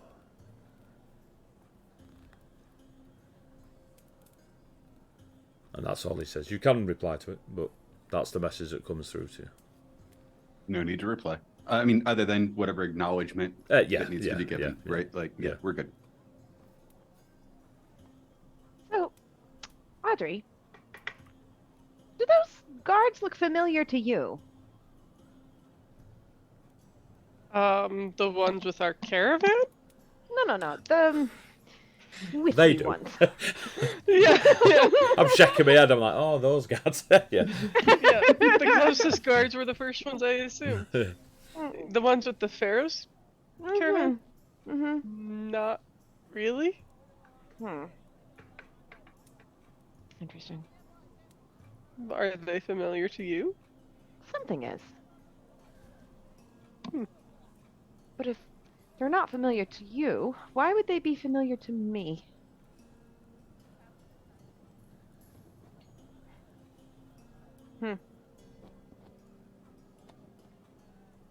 Oh well. Well, we can think on it more if you want to. It's a waste of time. Something will come, or it won't. We'll see. It's a very honest statement. Yep, It either will, or it won't. that's fair. That's fair. Just curious. The night camp is set up. The word goes round Sarun's lot that they will be allowed to sleep past dawn, for they will be spending the majority of the day at that camp. There are questions about it, but at the end of the day, Sarun's paying, they're just going to do as they're told. You wake up. It is dawn of the next day, the second day out of your travels from Tamil. The desert before you is... Down here is your normal colour of sand, but there are moments where the further north you get, it does hold a purple-esque coloration to the grains, rumoured to be from the Sapphire Temple and its presence. But that's many miles to the north. Real quick. Yes? Heavy. Before we get too much further, as far as when we set up camp for the night, right? This Yes. Drake, where did he stay for the evening? The Drake stays in the Pharaoh's camp. In the Pharaoh's camp? Yeah. Near to the dwarf. The dwarf does not let it far. I mean, it's maybe... When it's fully down for the night, it's probably 25, 30 feet from the dwarf. Like, he keeps it real close. Okay. It doesn't feed or anything with any of the other mounts or beasts of burden. What does a Drake eat? There are many variety of drakes. If you give would I me have any way of a... knowing? Sausages. Just so happens it's a delicacy. Give me an Arcana check, just as you've been constantly having a bit of an eye over the Drake. Okay.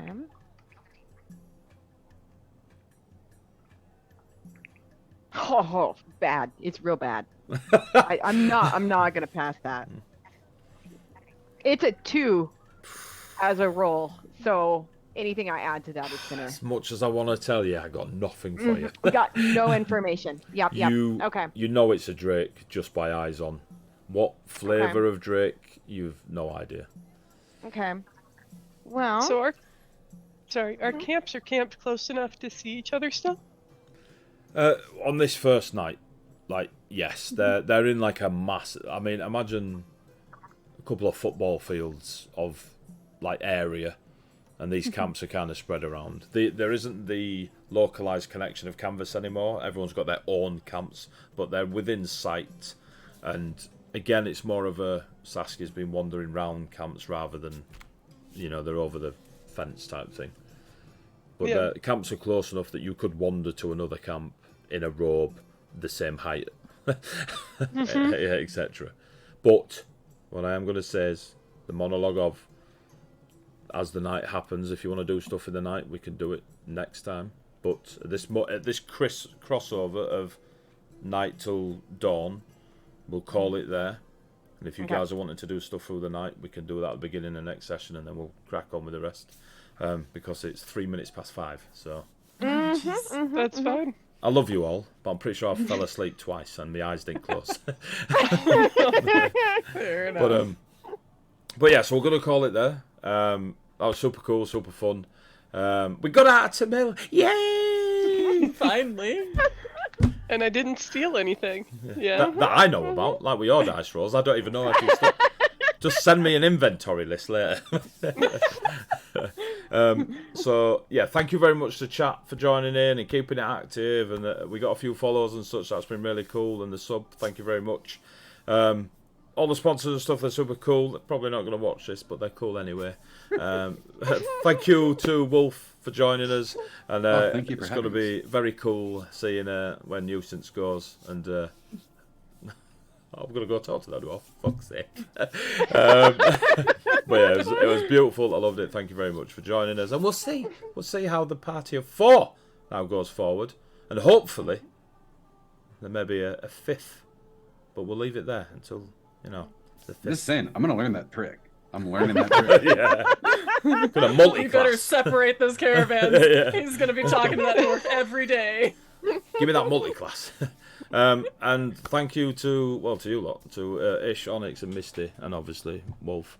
It's been a pleasure, and I'm loving every session of it. So we will let you know when the next session is. We will wait and see how calendars align, and we'll go from there. But yeah, thank you very much. Okay. And for Thank now, you, Heavy. say Thank you. good night, morning, Good night. players. Goodbye. Good night, good morning, good day. Yeah. Bye bye.